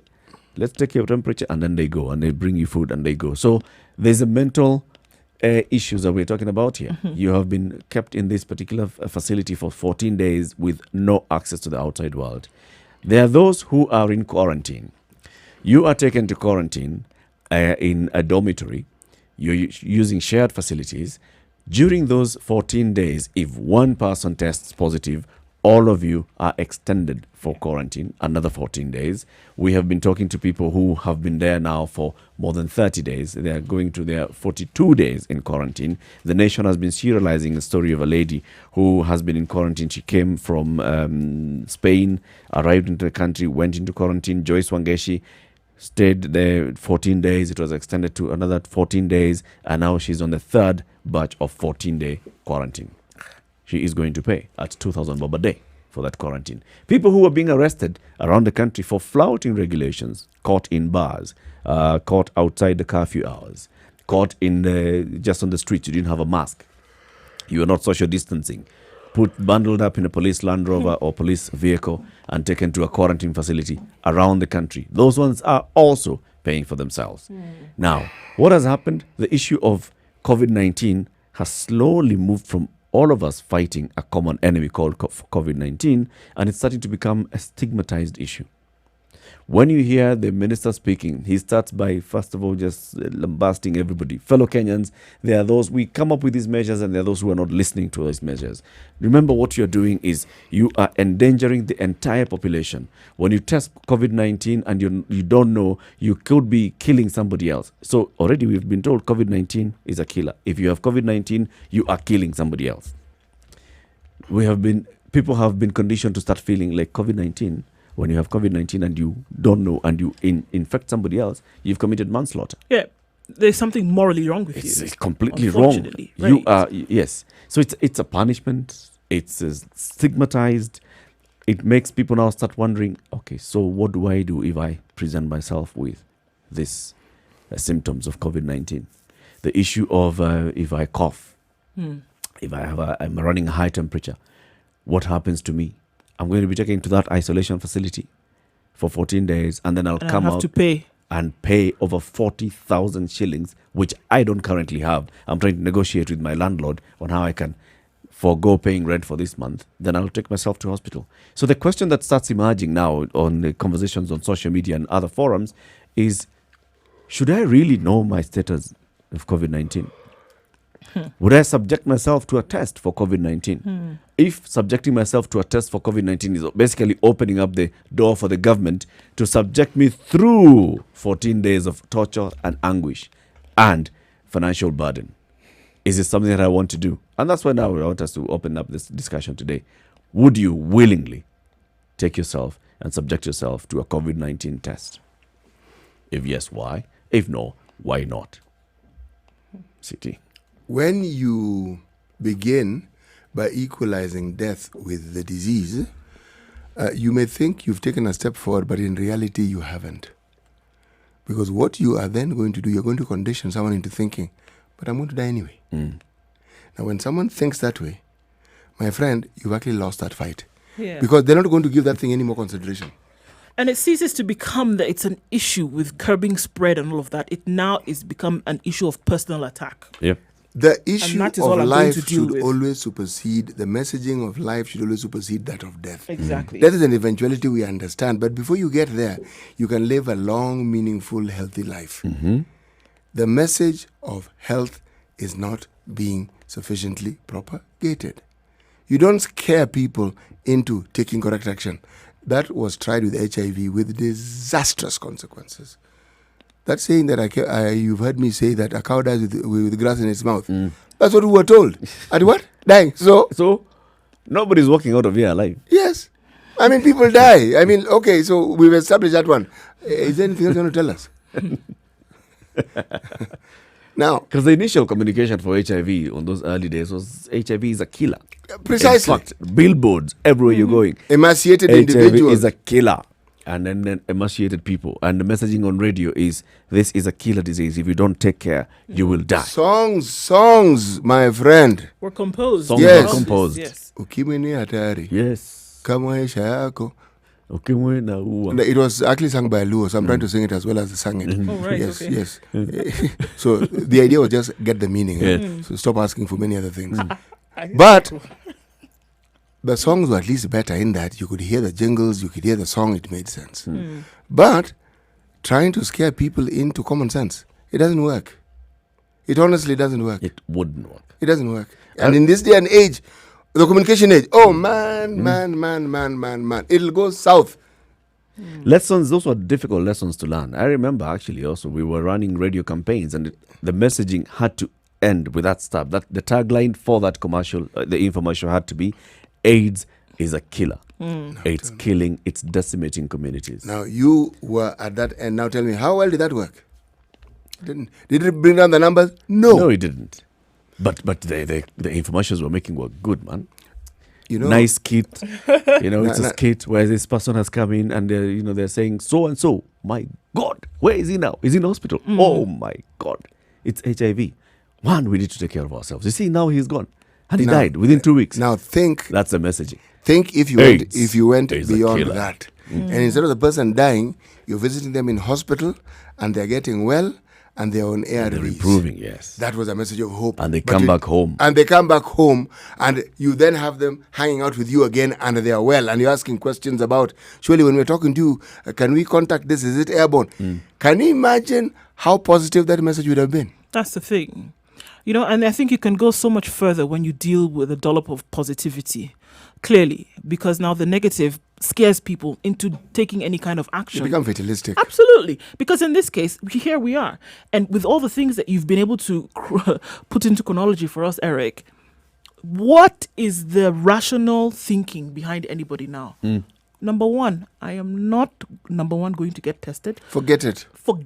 I will not present. Let me deal with those issues in my house. I hear somebody who I have come to close contact with has tested positive. I switch off my phone. I go into hiding. All the more reason. I carry my children, pack all of us, stay in one place. Let's stay. Go into hiding. I'm not going to talk When to you start hearing that people were running away from Mombasa because a case had been confirmed in Mombasa, and people were Running away. moving from Mombasa. The gentleman who went and was buried in Siaya had moved from Mombasa. He worked in KPA, drove from Mombasa, went home. What is the communication at that point? He was running away. Avoid travel. Avoid going up country if you're living in urban areas. He moved from Mombasa all the way. It's not the only one.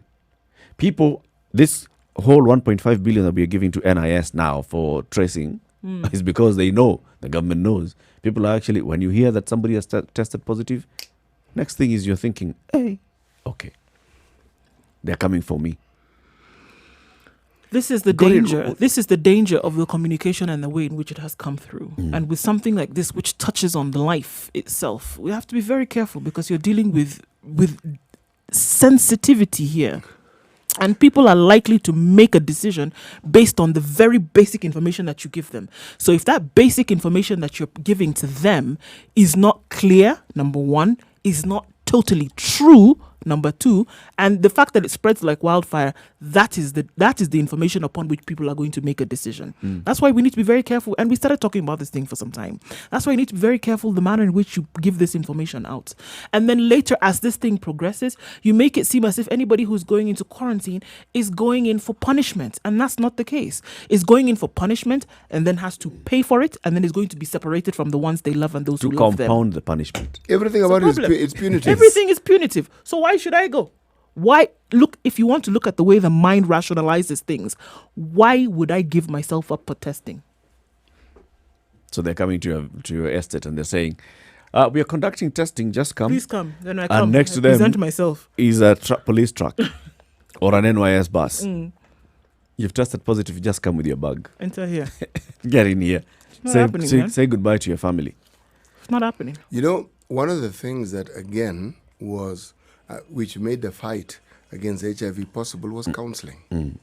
Now, counseling involved being told what this thing is really all about, what positive means, what negative means, and what you need to do, and why you shouldn't worry. And then you'll be told what can be done in terms of medication. You are told. So as you hear the message, it's a complete message. So you say, oh, okay. So I'm not in danger. No, you're not in danger. If I test positive, you're still not in danger. If I am running a fever, then you need to go to hospital so that that can be dealt with. But you're still not in danger. Not in danger. Yes. And you can get help. You don't have to. No, the help is available. The point is, it's available. It's available. How did we get? Okay, well, I think we need to go to a break. Ask the question. Let's just go. There's some information we got, and the question is, how did we get it? Good. 10 minutes to 9. This is a situation with Kenya's biggest conversation. Good morning. We're discussing stigmatization of COVID-19.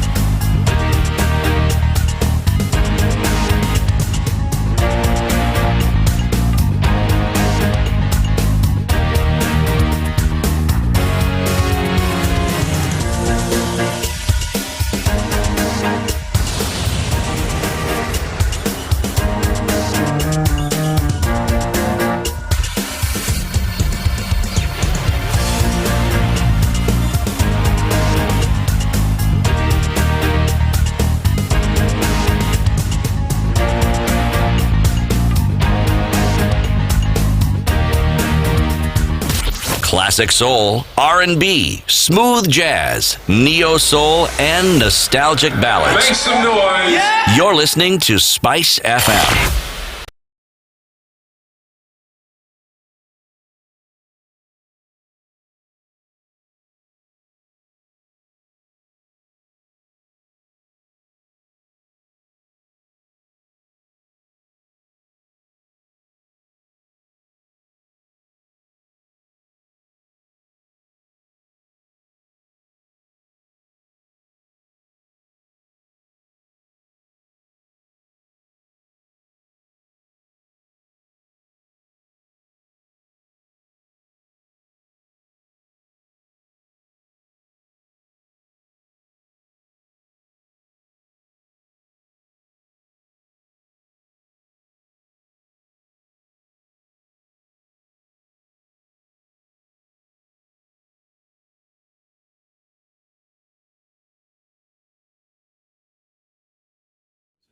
So, Ndu, you were saying there's some information that we came across. And we want to know how This is the thing, because the information that you find about how people are being treated. Did the Ministry of Health open their mouths and tell you, actually, you know what, of the people that we have in isolation right now, there really isn't any medication that we're giving them. We're just waiting until, if they then do get worse, is when now we would apply intensive care.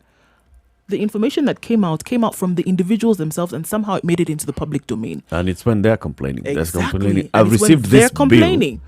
bill. Yeah. And I don't know why I'm paying it. Have we had a response from the government? No. This is the thing. And that's what I'm saying. This information is going to get out there, and it gets out to other people who will say, oh, okay, so I can actually stay in my house with this thing. If I get sick, I can actually be at home. And as we go along the days, I will get better and I will be fine. A long time ago. Finish. Don't come and test me and take me there for 14 So days. what's the point, Then right? What's the point?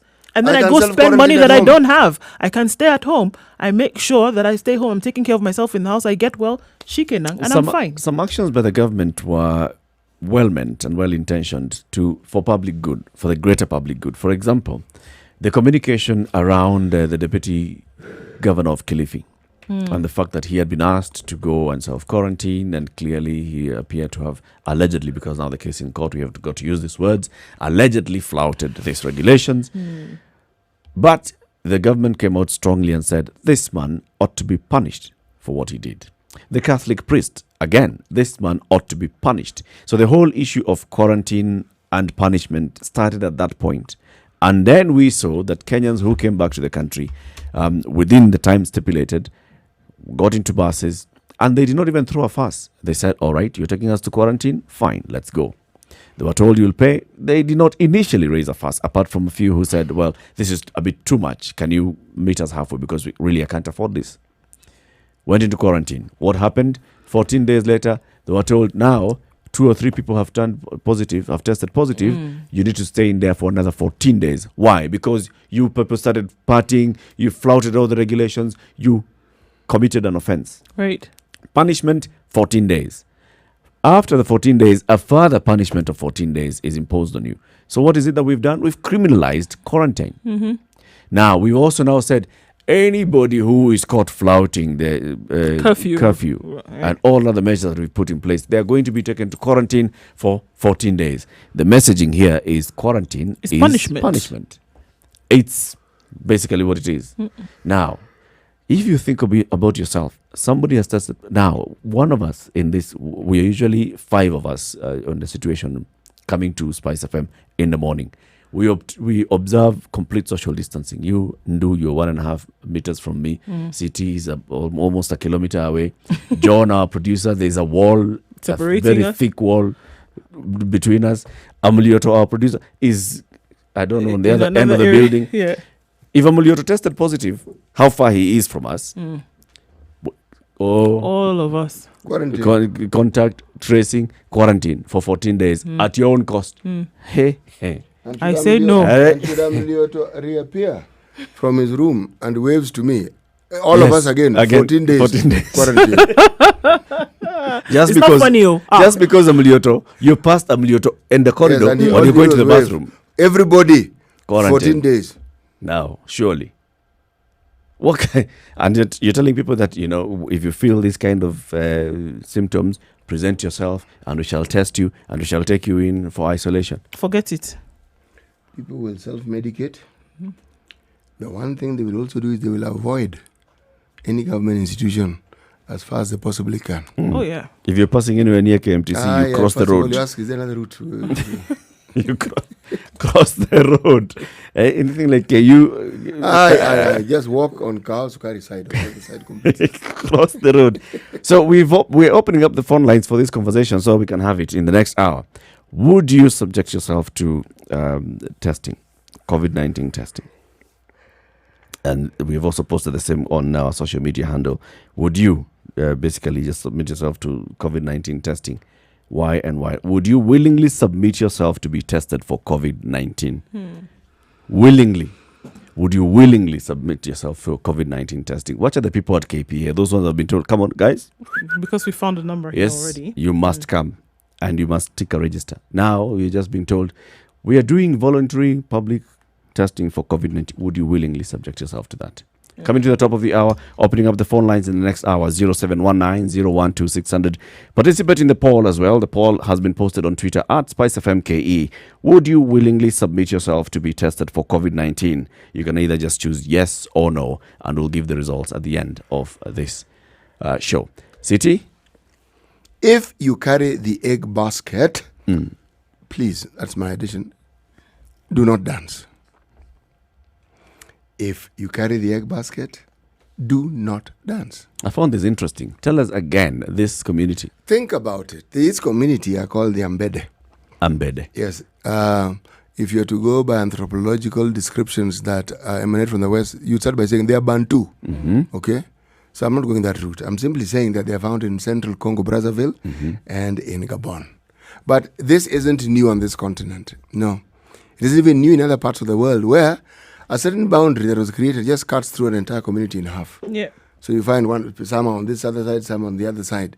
But the interesting thing is this, every community in this particular world that we live in will have ways in which they have taught themselves and have understood life and explained things. When one talks about this, it seems obvious. We know how fragile eggs are. You dance, you move them around. They'll hit each other. And what will happen? They'll crack. And you've lost your eggs. End of that story. You now have scrambled eggs. Yeah. If you can collect them. If you can collect the yolk. Or runny eggs. Running, yes, running is appropriate. Thank you. Good morning. It's 9 o'clock.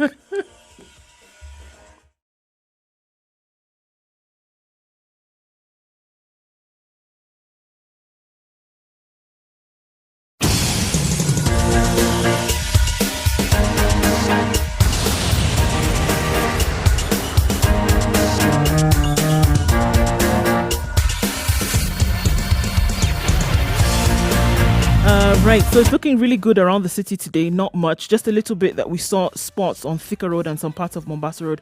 It's clear now. We won't have much problems for now.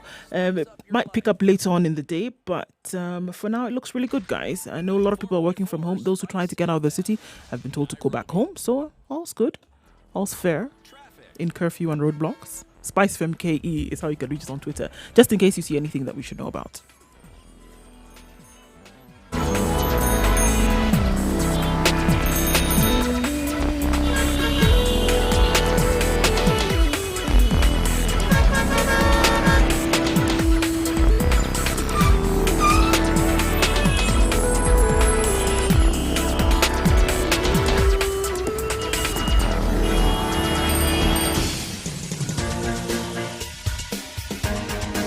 This is The Situation Room, the home of hard-hitting political commentary and penetrating insights about the state of the nation. This is a talk radio experience like no other. The Situation Room, a place for hard truths, debates, and elevated conversations. The Situation Room, witty, political, engaging, deep, controversial. In the room, we have C.T. Muga, researcher, academic, seasoned political observer, a fountain of wisdom in these politically uncertain times. Ndu Oko, Nigerian by birth, Kenyan by choice, communications expert, Pan-Africanist, a truth seeker and believer in people power, and Eric Latin, agent provocateur, the man in the chair, seasoned journalist, newshound, a man who believes in punching up, not down. So we'd like this you to is the Situation Room, the also, only way to start your day. On Facebook, rather. Spice of MKE on Facebook. The question has also been posted on Instagram.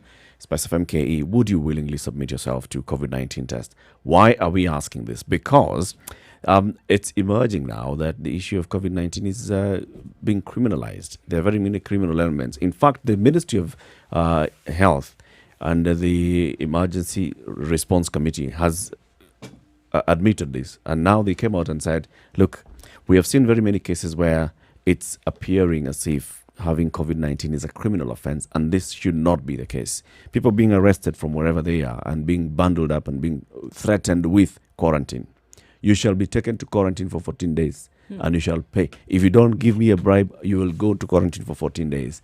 If you do not behave within that quarantine facility, you will stay there for another 14 days. You're getting here, you guys have come in. Remember the musician we spoke to, Ekodida, who luckily was released, I think, yesterday? after having presented his case 79,000 times, he was released and set to go home because other people had taken off anyway, right? He says when they got to the quarantine facility at KMTC, the person who's in charge, like the medical officer in charge, told them, all right, so come in here. You're going to be here for 14 days. We're going to test you on the 14th day. And if any of you turns positive and we find out that you guys had broken the rules, you'll stay another 14 days here. That's the first message that they got. What are the rules? They were not told.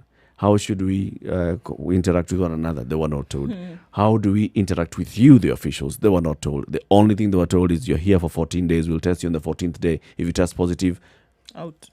The rest of you stay another 14 days. I can even hear the voice in my head, and I can even see the posturing. Now, surely, again, people come into a facility. There's enough room for you to have a meeting with them and to also maintain social distancing. It's called continuous medical education. Educate them. This is what happened. This is what this means. And this is what you're going to do. Now, each of you will be given a piece of paper that indicates for you clearly time, space, blah, blah, blah, blah. If you have a question you want to ask, this is how you're going to go about it. Yep. If you have this is how you're going to go about it. Now, to take you to your rooms, you are going to move in this order and so on. So, surely, you will have set the tone, you will have sent the message, it will be clearly understood that this is a place where you have order. But this one, tusomea watu. That one, you're talking to yourself. Kujeni mchukue chakula. You're talking to yourself. You are talking to yourself. Judy is calling in from Lolongo. Good morning, Judy. Good morning, Eric, Ndu, and CP. How are you? Good morning. Well, Thank you. How are you? Good. I know you I want just wanted to let you guys know. You want to Yes, contribute I want to about contribute homeschooling. Yes. Oh, okay. So basically what I wanted to say is this. My kids are in a private school and different classes. But what the school is actually doing is giving us a Google Classroom where they can get assignments. So basically just assignments they do and then they submit. Now, if she is stuck or he is stuck somewhere, my only problem is there is no teacher to explain. I could have, but something like physics, which I didn't do. I'm unable to actually guide her with that. But the other thing is then you have the teachers calling and saying, okay, there's tuition, so you pay for it, right? Yeah. Now that tuition that you're being asked to pay, if assuming she's doing 7 subjects, we're talking about roughly between 7 to 10, 15,000 per week. So you see, again, as a parents, we're suffering on this. I think the Ministry of Education did not come up with a formative way of saying, okay, this is how we expect you to do it. We do it as Zoom. Does the teacher come and teach?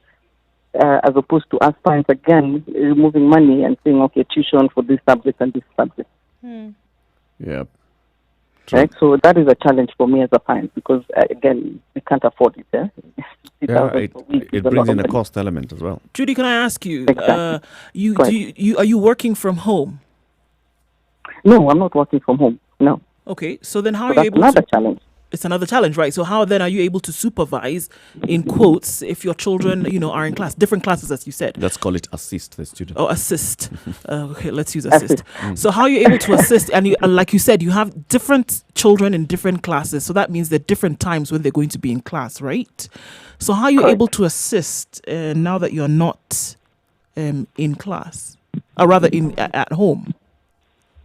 All right. Fortunately enough, my husband is at home, so he's working from home. So that's a good thing. But when the work is being worked, I'm the one who, of course, I'll make copies and take them to them. They do it on paper. We take snapshots. We send it via WhatsApp or scan it back to the teacher. So there's nothing like, supervising or waiting for the teacher to actually teach them, and then there's somebody who's actually there. I don't have that. And for the younger one, unfortunately, we just have to go ahead with the syllabus and try and teach. And I'm not a teacher, and I don't have that patience, unfortunately. Right. Many of us. So also, it's a gift. Telling you. Yeah. So I'm assuming I know 2 times 10 is 20, so you should know it. So why aren't you understanding?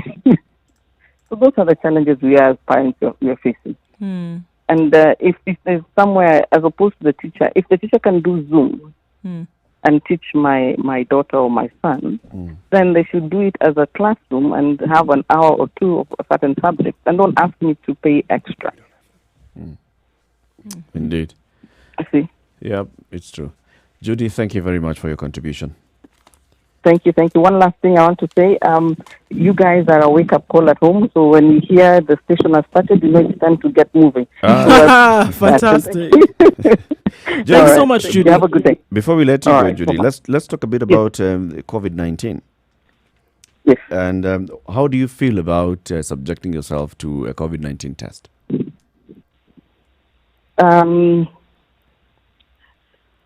There are two ways to look at it. If they ask me to do it so that I can check myself, that how they used to do about AIDS, check yourself, check your status, that is fine. It is okay. Then it comes the issue, the element of the amount of money that is paid. I'm hearing now it's costing up to 10,000 bob. Yeah. So I wouldn't, not everybody can afford that 10,000 bob just to know their status, whether you have it or not. But if the government can come up with ways, like I know in the US, if you have the symptoms, then you can go get tested. There's a drive-through place you can go get tested. Yeah. You pay; it's not free either. You pay, and then you can be checked. Yes. Thank you, Judy. Thank you. Thanks, Thank you. Judy. You have a Thanks good a lot. one, guys. You Okay, Cheers, you bye-bye. too. 0719-012-600. That's 0719-012-600. Would you willingly subject yourself to a COVID-19 test? And if yes, under what condition or with what conditions? And if not, why not? By the way, there's some private sector initiative that I think needs mentioning. This is by Sarova Hotels. They have said for the next 30 days, they are going to be providing lunch, people at KNH and Bagathi, for the next 30 days. For the medics. For the people who work within those facilities. Yes. That is a gesture worth mentioning. It is. It is.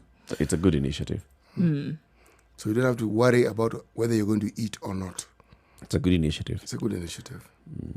But it's also worth mentioning that those facilities have kitchens that they cook. They do have kitchens, and indeed they do cook. They cook something, that's for sure. But remember, the cooking usually was for the patients. The staff don't get. What, you're talking about hospitals? No. The food that is normally cooked is for the patients. Okay. If you want to eat, there's a cafeteria where you can go and buy food. It's not the free. Food that is provided in the hospital is usually for patients. I see. I see. Right, so this is the general thought here. If I won't be dragged into forced isolation, then yes, I might get tested. With the promise of going into forced isolation, absolutely not. Forget about it. I will not give myself up for any kind of testing. Right. Another one here is no, I'm afraid of having to be pulled away from my family. I will not give up myself for testing because I've seen the trend that it has been over the last couple of weeks. It's an absolute no for me. I would not give up myself for testing in this case. Chances are that I would probably lock myself up because at this time I do not have the money to go into quarantine, and I am making sure that I do not break any of the rules because it seems like it's a punishment rather than any kind of help. That's what we're hearing so far. It's more of punishment. How do we reverse this conversation? Because it really should be that you're protecting yourself You and begin- those around you.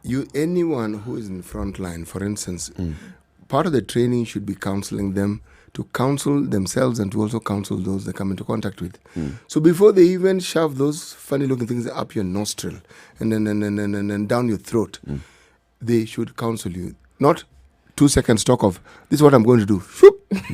Okay, now open your mouth. This is what I'm going to do. Not that. It will be uncomfortable a bit, but bear with it. No, that's not it. Take the time to explain it and then proceed with the procedure. When a group of people are brought in, bring them in. They flaunted the rules, we understood. But Eric, this thing you keep mentioning about detention, it is important. People who broke curfew should be taken somewhere else. So these ones broke curfew. But the same thing should happen.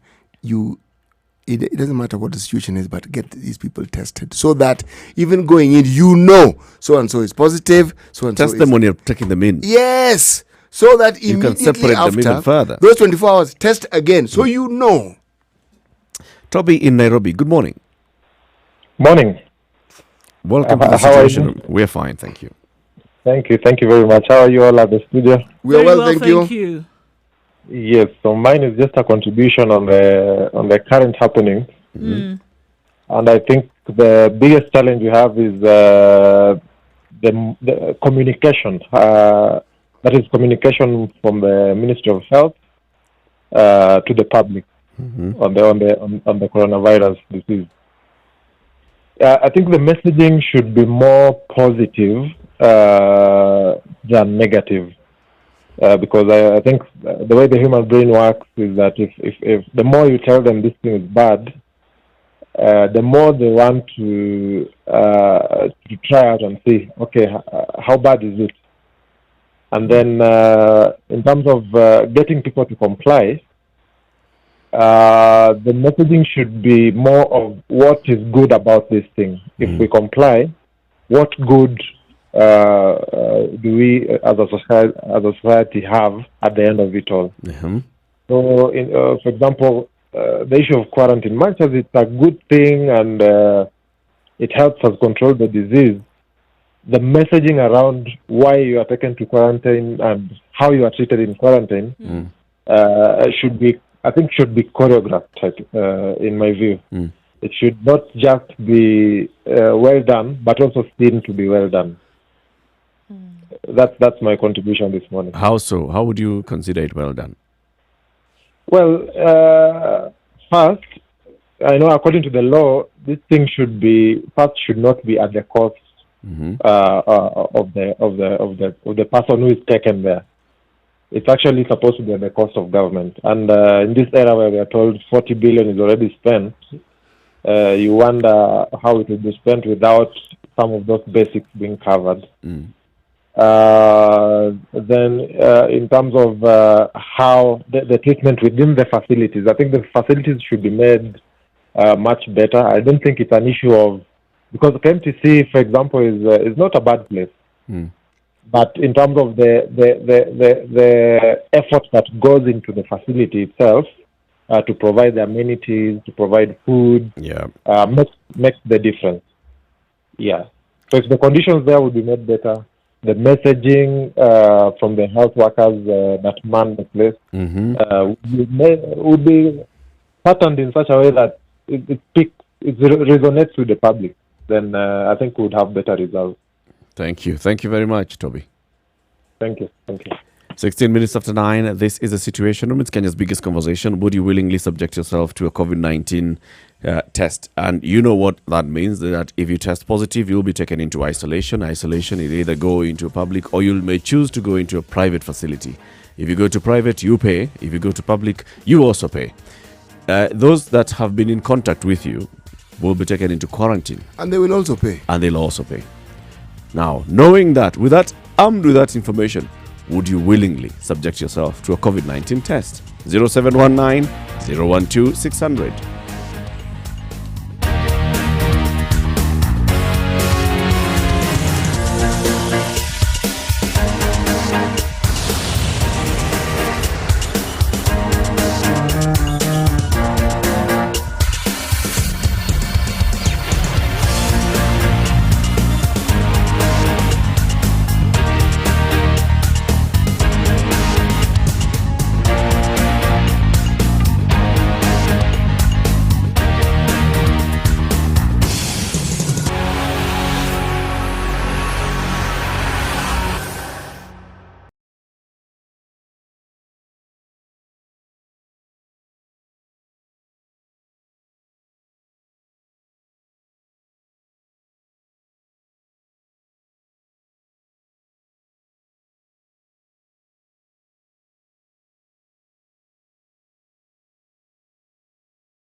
All right.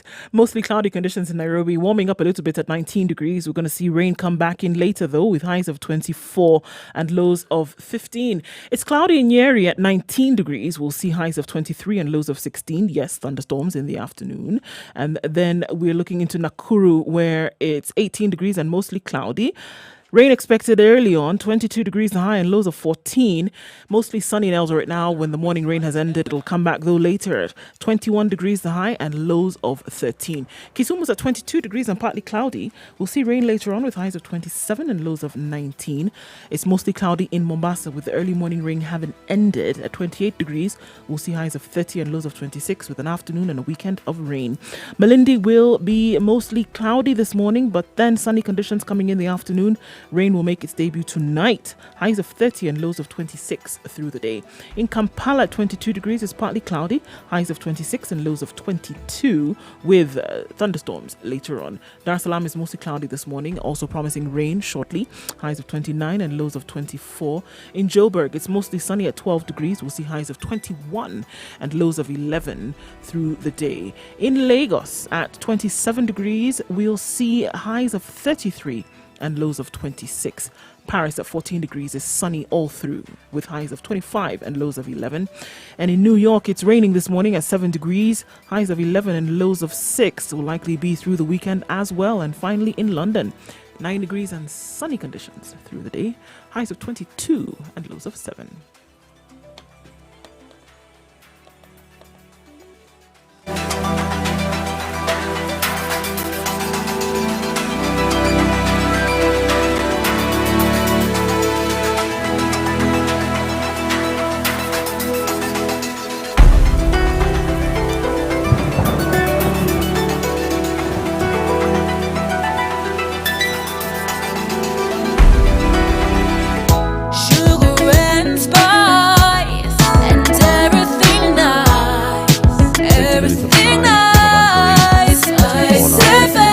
Sisters. Now, there's a lot of misinformation surrounding this COVID-19. In fact, even in the country, like the story of 40 million shillings has been spent, 40 billion spent in 40 days. That means 1 billion shillings per day. This information just came out of nowhere. When was it? It was yesterday. It was yesterday, right? Yeah, 24 hours ago. Seems like a year already, isn't it? And it's spread. It came from what was happening in Parliament, proceedings in Parliament. The National Treasury has submitted a budget to Parliament and explained that this is what we want to allocate for COVID-19 interventions. Broken it down into what goes where. There's money that goes to the elderly and vulnerable in the society. There's money that goes towards the security sector. There's money that goes into the health sector. There's all those are broken down. The issue is the Parliament approved that. But money has not yet been spent to the tune of 40 billion shillings. The money has been allocated to the tune of 40 billion shillings for the remainder of the financial year. That's it. Yes. So this story of 40 billion spent in 40 days... That it has already been spent. It hasn't. It hasn't been spent. It hasn't. But sometimes, again, headlines can be misleading. Because there was a headline in the Star that more or less implied that very strongly. Yes. That indeed 1 billion shillings every day had been spent. That's what they were trying to say. Or they were not trying to say. But they implied that they were saying that. Yeah. So, anyway. No problem. We're talking about how we can reverse this ongoing stigmatization of COVID-19. It is never one thing that reverses it. No, it's a composite. It's a multiplicity of approaches. It is the approach of messaging. It is the approach of counseling. It is the approach of how you manage the quarantine facilities. It is an approach of how you finance it. It's an approach of what contribution the so-called Mwananchi makes. It's a contribution of distinguishing between people who break curfew and people who perhaps may have contracted the virus through other means. If there is no clarity, like we see, my first thinking is that there are people who seem to be hell-bent on ensuring that there's no clarity on this.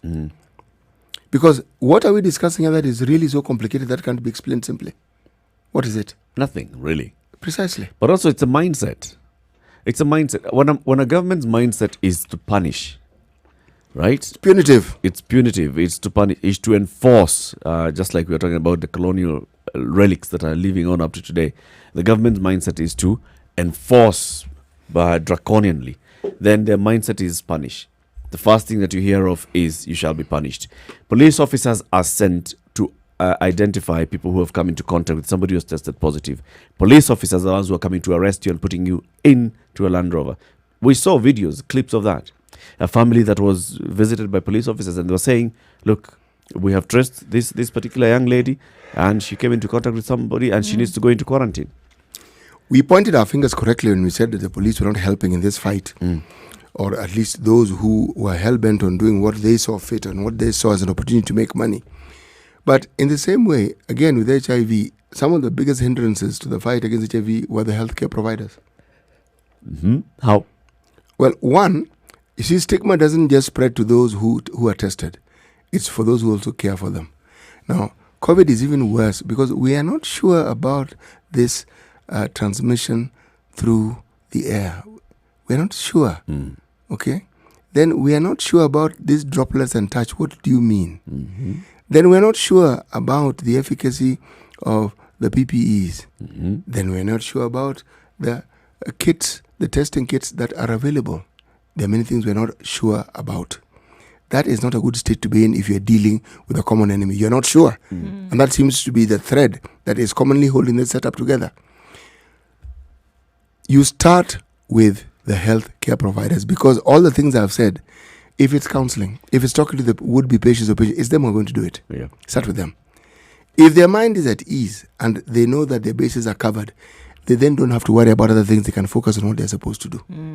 Then you make it plain. The protocol is this. Use social media. Use media stations, media outlets. Tell them, list it every single day. Not a day, every single day. Tell media house that's your contribution to us. So that you can't say you don't know. You hear it on radio, make it simple and straightforward. The things you need, it's mentioned. When you are in a quarantine facilities, this is what you must do.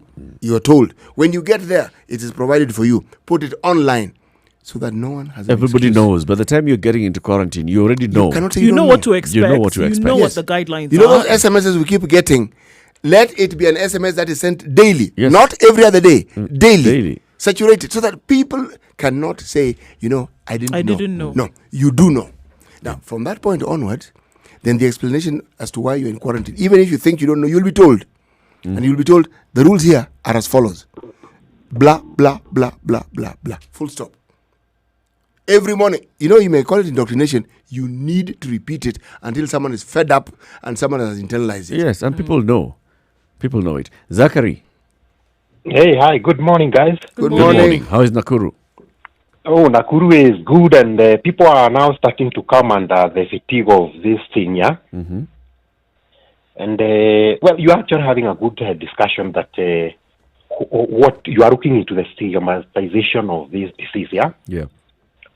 And I agree with you people. And I'm old enough to have been there or to have been around when we had the HIV scourge, yeah? And as Mwalimu can tell you, because I hear that he has a background knowledge of HIV, how those guys were treated, it is something that you would have made anyone to even want to commit suicide, yeah? Because, like in our area, we used to say that you need to see that guy is sick. Yeah, as a small child would be told to guard you, yeah, to look to take care of you, yeah. And then he or she shall be instructed. Look at the crowds. If you see like it is about to rain, you chorus, yeah. We take the guy inside, but don't touch him or her, yeah. Wow. And you are kept under a shade. Mwalimu will attest to that, yeah. And that is why we call him knowledgeable and Mr. Mwalimu Andrew. Now, let me tell you this. Me myself, if I suspect that I've got that disease, I would definitely, whether they are charging $1 million or $1 billion, I wouldn't care. I would subject myself to be tested. Okay. And I will tell them, okay, put me in bed. But then after that, when I'm healed, yeah, that is the time where let them know that I'm functionally poor and I tell them, okay, take me to Hague whether you want, but I'm healed, yeah. So the issue of this criminalization of you went there, you got sick. Zachary, pause. So you've given us a scenario where you feel that you've got the symptoms. You'll take yourself to be tested. I will be the first person. In fact, I will go and jump the queue. Okay. What about if you hear that somebody you've been in contact with has tested positive? Would you take yourself for quarantine? I would still go, Mr. Eric. In any scenario, let me tell you, Mr. Eric, yeah? Can I ask you a question before you tell him? Why would you do that? I would do this because definitely I value my life, and I value the life of those people who you come in contact with. My immediate family, yeah? Okay. Mm-hmm. I would even tell them, let us go. Because here what we are doing, we are told that we are fighting a common enemy, is it? We are the soldiers. What a soldier has been is always told, even in the battlefields, please, if you see that you cannot defeat them, save your life. And saving your life is that you go into them and start spying, when you are there, is it? Mm-hmm. Now, let me ask you, Mr. Eric, suppose, like now, Mwalimu there, yesterday went to contact with a person who has tested positive, and then he comes to you in that panel, and he doesn't disclose that me I went to a person who is positive, COVID-19 positive. Yep. Is it good if he doesn't take action? Yeah. No, it's not good. So let me tell you, Mr. Eric, I would first of all guard my life. Whether I have money or not, I will try. The first thing that you want to do is guard your life, and then you'll deal with now the issue of bills later. I will tell those people who are giving us updates and okay, look here, okay, you did this, that was good. But in me, this is my financial status, and I will state that okay, I'm functionally poor, okay, and therefore it is up to the government to know this is our citizen. He has been paying taxes, and he still wants to go on living so that he can pay more taxes. How are we going to assist him? But this idea of saying that the people of themselves are with that disease, no, it is not good. Good point. Yeah. Thank you, Zachary. Thanks, Zachary. Thank you. Have a nice day, guys. You too. Have a nice day. And Waizera say passes her regards to you people. Say hello to Waizera. Okay, thank you.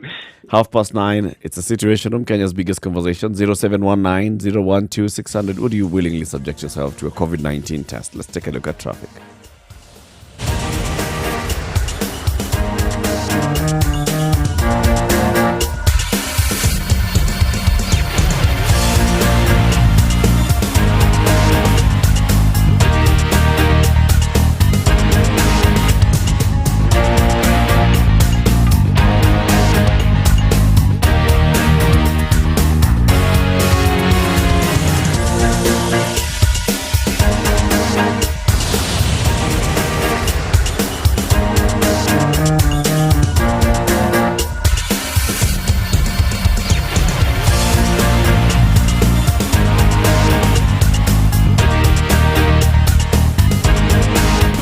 Classic soul, R&B, smooth jazz, neo soul, and nostalgic ballads. Make some noise. Yeah! You're listening to Spice FM.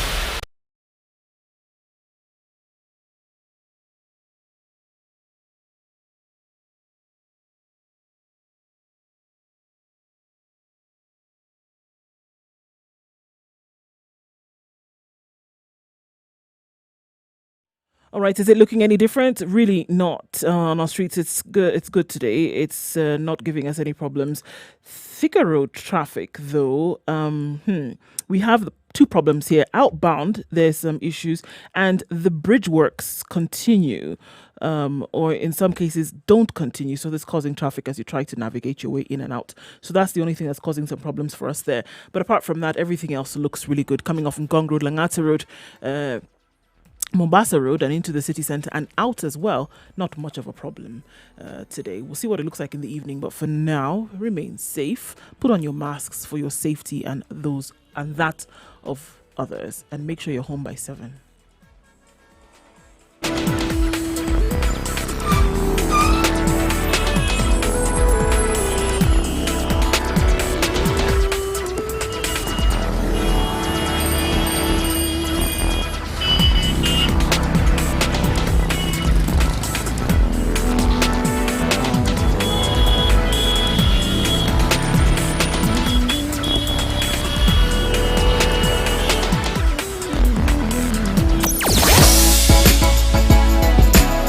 coming in on Facebook, Twitter, and Instagram. What do you have? All right, so the way in which it looks is that if I would give up myself, spice up your life, to come like mature, intelligent talk every morning. Spice up yourself. Like if I gave myself for a COVID test, prevailing circumstances then will have to dictate. I definitely would not, given the current situation, according to Chris Kihara, I would like to make to make this suggestion. The government should come up with a way of tagging those who already tested and found negative. Maybe some colored bracelets or something that will show that this person has been tested and found out to be negative. No, with the criminalization of quarantine, not now, not ever, not even forever. They need to change their ways and promote goodwill by inculcating good practices before they can subject citizens to quarantine conditions. So it's all sounding negative. This is the thing. Negative. No. Listen to this. No. As you rightfully put it, corona measures are now about security and not about health. So let me just observe my symptoms, drink ginger and garlic, drink camel soup and chicken, whatever works. Let me just stay with my family. I don't have the money to go into quarantine anyway. I'm looking for food as I've been sent on mandatory unpaid leave. I don't have money to feed my family. Where am I finding money for quarantine? Okay. Let's go to Kangemi. Talk to Dominic, who's calling. Good morning, Dominic. Yes, good morning, First FM. Good morning. Nitazungumza katika lugha ya Kiswahili na? Ni sawa kabisa kaka, endelea. Mimi kusema ukweli, yani mimi binafsi siwezi nikajisalimisha kwa sababu kama jinsi tunasikia mambo yalivyokuwa kule, siwezi nikajisalimisha kabisa. Kwa sababu sasa unaangalia hali ilivyokuwa hapa nchini, sasa unajiuliza niende kule alafu itakuwaje sasa. Naam, inakuwa ni ngumu kweli, naam. Na unaogopa nini? Unaogopa nini hasa? Unaogopa nini hasa? Unajua tatizo ni kwamba si eti unaogopa ugonjwa ama unaogopa nini, lakini zile mabili ambazo kufika kule unaanza kuambiwa sijui ulipe 2,000 kwa siku. Na unaona sisi wenyewe ni watu tunakaa mtaani, kama mimi natoka Kangemi hapa, alafu unaona kama ninapokaa mtaani mimi ninaona hali ya watu. Unaona? Mimi naona hali ya watu ni hali ngumu zaidi, kwa sababu tuseme kama mimi mwenyewe nilikuwa kibarua. Mimi nilikuwa nikifanya kazi kama hotelini tuseme, alafu mimi nilikuwa nikitoka pale hotelini kama nimekuja na mandazi, nimekuja na nini, naangalia wale watu mtaani, naja nampa moja, nampa mbili, nampa ngapi, alafu nikaja nikasimamishwa. Sasa wale watu walikuwa pale ndani walikuwa kimtegemea kama fulani akija atakuja na kitu kidogo atatupatia, waona? Sasa imekuwa sasa sisi sote tunashinda mtaani. Sasa unaona mtu kama huyu alikuwa na nini aitwaje, alikuwa na matumaini kwako kwamba fulani akija bana atanisaidia, lakini sasa wewe ndio ulikuwa tegemeo lako. Ilikuwa mimi ndio nilikuwa kama tegemeo katika si mtu mmoja, si watu wawili, lakini imekuwa sasa kuna jamaa mmoja juzi ampiga simu akasema watu wengi wamepoteza matumaini. Wallahi si uongo, ni wengi zaidi wamepoteza matumaini. Yaani mtu anasema hata kama corona hiyo nitaisikia iko sehemu fulani, ni ile hata nikaiende. Unaona? Akaiende kwa nini?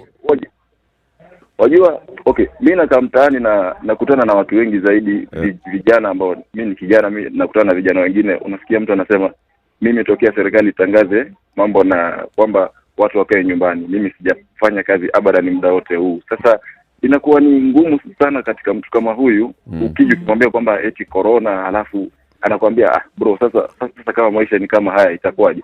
Mimi hata hiyo corona mimi nipata kama nikuondoka, ile ni sepenalo hivyo unaona. Kweli. So kwa ufupi unasema kwamba sio ati hawasikii ama hawaelewi, hawalitilii maanani kwa sababu sio kitu muhimu kwao, sio? Kulielewa wanalielewa, kulitilia maanani wananitilia, lakini sasa tuseme kama mimi mtu, yani nizungumzie mimi kama binafsi, kama juzi nilipokuwa nikawasikiza, mimi waga nawasikiza kutoka asubuhi na yes. Lakini juzi Uhuru alipokuja, huyu rais wetu mlipounganisha na Radio Maisha, mimi nilizima kwa sababu wasipendi kumsikiza, kwa sababu najua mambo ni yale yale tu, hakuna jipi atakuja kusema. Wasikia? Mambo yale ni yapi baba? Tueleze. Mambo yetu wanasiasa wayajua tu kusema kwamba tutafanya, ilhali hakuna, kama nani anapoisha kusema ndio anapoisha kusema pale, hakuna implementation ya zile policy ambazo zimewekwa. Sasa mtu kama mimi naona sasa ndio ni rais, lakini sasa nitamsikiza wani? Nyeri nitasikiza kwa watu tu. Nitasikiza kwa bwana akasema, bwana. Lakini hivi binafsi siwezi nikamsikiza kabisa. Mtai ndio kabisa siwezi nikamsikiza. Yaani mimi kuja kuelewa mambo sijui na corona nasikiza kwenye asubuhi, lakini hizo sijui Mutahi sijui Uhuru siwasikizi tu. Hata nikimsikiza kwa TV lazima hiyo TV siwezi muona tena. Dominic, asante sana kwa kuzungumza nasi leo. Naam, shukrani. Asante sana kaka. Asante. 0719-012-600. Well, basically he's saying, look, if you've made this thing about paying, it's all about money. Initially, people were saying this corona story, there is nothing. Hakuna koloni. They wanted money from the World Bank. Now, even that money from the World Bank, they're not using. They still want money from us. And they want us to contribute to another harambe called, I don't know what fund. So if you're not going into quarantine, you'll still contribute somewhere. The money will come out of you one way or another. Yeah, what does the government want? It's keep posting your comments as well on social media, Spice FM KE, Facebook, YouTube and Twitter. I have Frank calling in from Githurai. Good morning, Frank. Good morning. How are you? I'm fine, thank you. Right, I've listened to what is going on. Yep.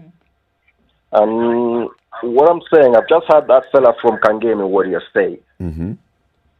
And this fella, what he's saying is true. And what I'm asking myself, is the government listening to what the world is doing? Because when you look at Spain, Italy, they know what is happening to the country economically. And those are countries that have been hit so hard that right now some of the countries are trying to ease the pressure on the citizens. Like Spain the other day, the Prime Minister did apologize to kids because they've been locked in for long. And they promised them to go out and have a good time, at least to go out and relax, because there's a lot of pressure. Yep. Another thing is that I've heard what the guy in Kangemi was talking about, what people are talking about when somebody says, I'd rather go to Corona and die. Because that's what he means, I think. Yes.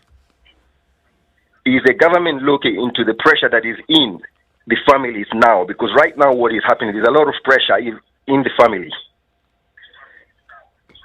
There are those guys who are depending on a daily bread. There are those guys who are employed and been sent on compulsory leave. And when you look at these families now, they have nothing to live on. So what I think is that the government should look for ways of telling people how they're going to survive instead of forcing guys into quarantine. And then on the other side, they're telling people that you have to pay a certain amount of fee. Yep. Like punishment. Thank you very much, Frank. This is a punishment, actually. Asante sana, Frank. Have a good day in Githurai. Okay, you're welcome. Thank you. Well, this is the thing, and that, I mean, from the people that we've spoken to this morning, and just what you get, the general sentiment is the messaging that is coming out is counterintuitive to what the government's actually trying to do in this case. It just doesn't make sense that if the message is clearly that we're trying to protect the citizens of Kenya from getting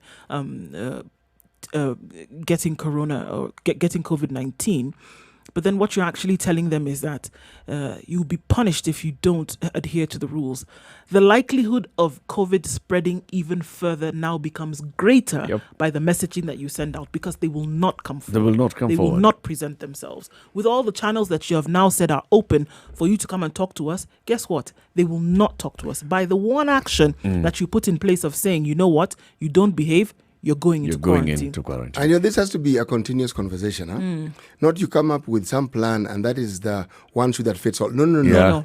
You've got it keeps changing. Yes, you have to be alive to the fact that you need to keep thinking, changing, thinking of age groups, thinking of gender. You have to keep this up. Take cognizance of the fact that there may have been people that you've left out before, bring them now into the boat. You keep going.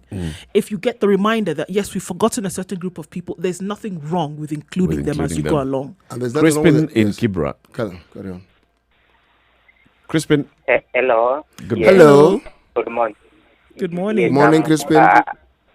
I'm okay, and you guys? We are Super. okay. I'm very happy to be online today. Actually, I've been enjoying the Situation Room, one of my favorites. Asante sana. Thank you, Karibu. Crispin. Thank you for joining us.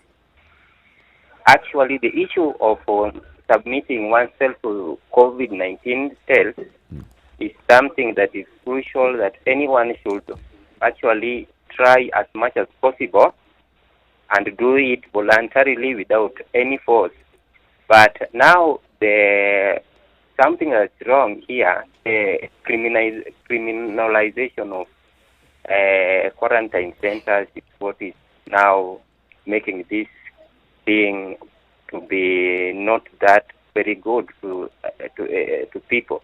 Actually, because it's so bad if the government takes this, especially the police officers now, that if in any case you are found outside the rules, you are now like being forced to go there as a common Wanjiku. You are being forced to use your cash, your money, your meager resources. Yeah, that's very bad. The government should do this. They should at least try as much as possible to cater for those people who are in quarantine centers. Because not all of them have the capacity to cater for themselves. Their needs. Yeah. Thank you very much, Crispin. There Thank are you. those who are... Dick Inoyugis.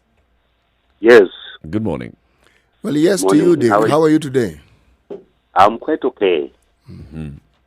First of all, I want to tell you my age before I contribute. Go ahead. So that you see the seriousness of what I'm going to say. Okay. I'm 65 years old. Vulnerable. A retired primary school teacher. Okay. Very vulnerable. Yes. Right now, I'm just at my home. I cannot even go for testing. Why? Why? Number one, at my age, I fear quarantine at a public place. Because number two, they will charge me money which I don't have. Number three, they will treat me in a very bad way, like I saw some people jumping from a fence. It means those people are even ready to die. So if you see some people ready to die because where they are is not good, how about an old man like me? Mwalimu Dick will not be able to jump a wall. I'll not, because I'll just wait to die there. Number three, immediately you leave that place, the society will not accept you. You will be a big problem in the society. Yeah. Because they will see you as death walking, somebody who is already carrying death. Therefore, old as I am, I cannot accept that. That is why I'm right in my house. I'm not going anywhere. I'm within my compound. But I want to thank you for one. You people have made us to be. You are a big eye opener to so many people. May God bless you for what you are doing. We thank you, Mwalimu Dick. Thank you very much, Dick. I also don't. Yeah, thank you very much. Asante. Have a good day in your Yugis. And yes, keep safe. And when you're able to educate others, please do the same. 0719-012-600. He says, look, absolutely no way. No way. We're getting to a point where people don't believe that going to hospital is going to get well. We are talking about people thinking going to hospital is just compounding your problems. Unajiongezea pressure. Hauna pesa ya kulipa bill. Hiyo ni pressure. Essentially, when you get to a point where hospital is a place to avoid. Yes. This is what it is. In this case, if you get sick, you're avoiding hospital. You get sick, don't You'd go to rather stay at hospital. home. Just stay at home. Self-medicate. Most Kenyans of my standards are struggling with their basic necessities like rent and food. And we have to appreciate that is the majority of Kenyans in this case. Present yourself for testing and test positive, then you're expected to pay at least 40,000 shillings for 2 weeks. It's totally ridiculous because that's the kind of money that most people have never even seen at once like this. Wow. John Jaroge in Mombasa. Good morning, guys. Good morning. Should I call you analyst? Go ahead. What else would you like to call us? Yeah, you analyze issues. I'm always in point. Thank you. Asante. So my contribution is this. For me, nada, I'm not going there. And I'll tell you, this is what other people are saying. Do you know why? A guy came up with an idea. He called some people, and he tells them that I've been quarantined, and they're asking me the number of people I've been interacted with. Whoa. And then the other guy, he said, if you don't want me to give up your name and number, give me 2,000. Pay my bill. No, yeah, you give me 2,000 so that I won't give the guys the number so that they won't call you and get quarantined yourself. Mm-hmm. And it was a very good idea because people were really scared of going to quarantine. So people paid? Yeah, they will. No, it was a game. Okay. But so that tells you how people are afraid of going to quarantine. For myself, I'm not going there. So what would happen, John, if you started developing those symptoms? Let's say you started having that dry cough, or you started feeling that you're getting body aches and joint aches. What would you do? What I'll do? I'll call a doctor friend of mine. He'll check me through what I'm supposed to. We lost John. Basically, he's saying, I'll call a friend who's a doctor. Ask him, what do you want me to do? I think and that's it. We go back to issues telemedicine, of mistrust and distrust. Unfortunately, this is the case, and I think it's a wide eye opener to the fact that the people of Kenya just don't trust the government. One of the people who has passed away, sadly, from COVID-19 in Kenya is a herbalist in Mombasa. And Mutahi Kagwe has come out and said one of these people is a herbalist. And people were going to the herbalist to seek treatment. Yeah. We need to understand, why are they going to the herbalist?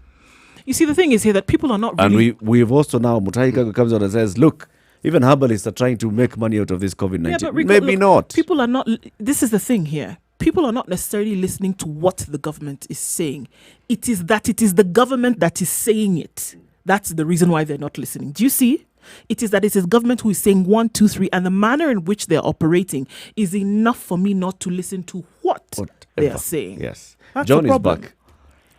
John? Hello? Sorry about that. Yes, hi. Yes, you were telling So us what I was saying? You'd call a friend doctor of yours. Yes.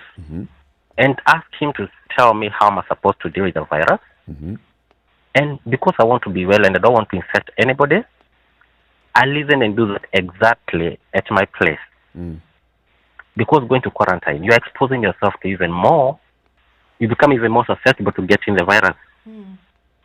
And another thing. Yep. I've heard people saying about the way the government is handling the whole issue. If you remember the Brenda issue, yep. If you remember this other guy who was the driver of the guy going to Kisumu, I think. Yes. People are becoming like more. Is government telling us the real issues? Can we really trust the government? People are doubting all stories coming from the government. Yes, people are doubting that, and it's not a good thing. Okay, it is. And if you see people jumping out of the fences from quarantine, it's because they don't feel like they are being treated the way they should be. True. So the approach should change. It should. Thank you very much, John. Yes. Priscilla in Nakuru. Hi. Thank you so much for what you guys are doing. I always tune in to hear whatever topic you're talking about. Thank you so much. So my situation is this. I have a daughter studying in the UK. Just before borders were shut, I was in that, I was thinking, okay, do I bring her? Uni is opening in 3 weeks' time. What do I do? And she had a ticket, but for coming back at the end of the year. Okay. Then I called a medic, and when the borders were shut and they were given 3 days to come and then proceed to forced quarantine, this lady told me, please be careful. She might, be negative, but come in and get that test positive on not test positive, but infected in the bus on your way to quarantine, in the airport, or in the quarantine facility. And what came to pass was shockingly accurate. So she's now there. Where? Fortunately, she's still in the UK. Okay. And fortunately with the family, but the uni is taking care of those international students who are not able to go back home. But, every time we're looking to see whether there is a window open for her to come, because uni has closed until September and they've gone online. So when KQ posted about a flight to bring, to bring people back, yes, what kept me from getting that ticket, even adding whatever it is that I had saved to bring her back, is the quarantine facilities here. I dare not. Oh, you feared what she would face here. Face here. Yes, because I looked at those guys, jumping over the fence, and I sympathized with them because one, if you don't have the resources to pay, we are hearing stories about how those places are. They are detention facilities. There is no. There's no sympathy towards them. It's like you are sentenced to death. Whatever. Yes, exactly.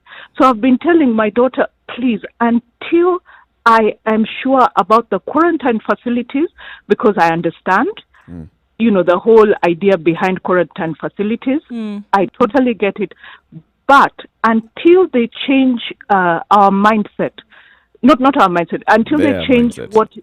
Yes, until they change their mindset and stop looking at these people like, disease-carrying people or, that stigmatization, I will not wish that facility on anyone. Wow. I mean, those are tough decisions that you're having to make, Priscilla, and you're not alone, I'm sure. Yeah. There are many who have been asked, you're in the UK, you'd like to bring your family member back home or you'd like to travel back home. There's a flight that's coming from Kenya taking UK citizens and it can come back with Kenyans. And Kenyans, like yourself, are saying no. So, Priscilla, in a nutshell, you're saying that, I'd rather be away from my family than come and subject her, for example, to a quarantine facility here in the country. Absolutely. And, it kills us because I have, these dreams sometimes, they're not dreams, they're seriously nightmares. I'll wake up one day and this is the end of the world and it has finished people and I will not have seen my daughter. And, right, any parent knows whether they are 20 or 40, they are still, those babies in your eyes that you brought into the world. So it's killing us. But the quarantine facilities, never. Never. Priscilla, thank you very much. Until they change that. Until they change. Thank you too. Thank you, Priscilla. Keep listening to her. Okay. Thank you. you. Bye-bye. Well, a cross-section of Kenyans have told us, look, forget it. If this is how it's being handled, then no. Absolutely no way. I'd rather do anything else. Home remedies, home medication, hide myself, but there's absolutely no way I'm working with the government to fight this COVID-19. I'll fight the war from my own front. Tanzania is a beautiful country. One of the things that happened at the peak of the HIV epidemic was there's one retired Lutheran minister in a certain village of Sumunge in Loliondo in Tanzania. This man had a very simple concoction. Simple. What he did was uttered a prayer.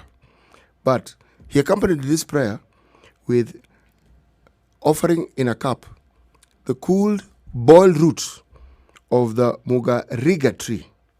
That's it. That's it. And then prayed. That's it. Charged 500 Tanzania Kenya shillings. Tanzania Kenya That's like 20 bob. Tanzania Kenya shillings. Yes. So to understand it, I want you to do the arithmetic and figure out how much it is in Kenya shillings. It's okay. And then, at the peak of this trade, you would get traffic 15 kilometers. Coming to get that thing. 15 kilometers of traffic coming there. And you know why? People went there feeling well, infirm, weren't walking. They took that cup, rested, they got up. Placebo, my friend. It worked for them. You see, those who understand science have been trying to figure out what this is. When they figure it out, we'll know. But the truth is this. When you have a pandemic and the government doesn't seem to know what to do, other people will come up with solutions which may not necessarily be solutions. Let's end the week with today's proverb. Indeed, let's end the week with today's proverb. If you carry the egg basket, do not dance. Our egg basket right now is COVID-19. It's genuinely really fragile. And our officials and our leaders are dancing. They're dancing. And they everywhere you look, they are dancing. Just doing a real serious jig with this A one. simple thing of, we don't know. This is what we're planning to do. We haven't done this. We're going to do simple. No. And they're not doing it. The song and dance that we've been hearing and we've been condemning must continue.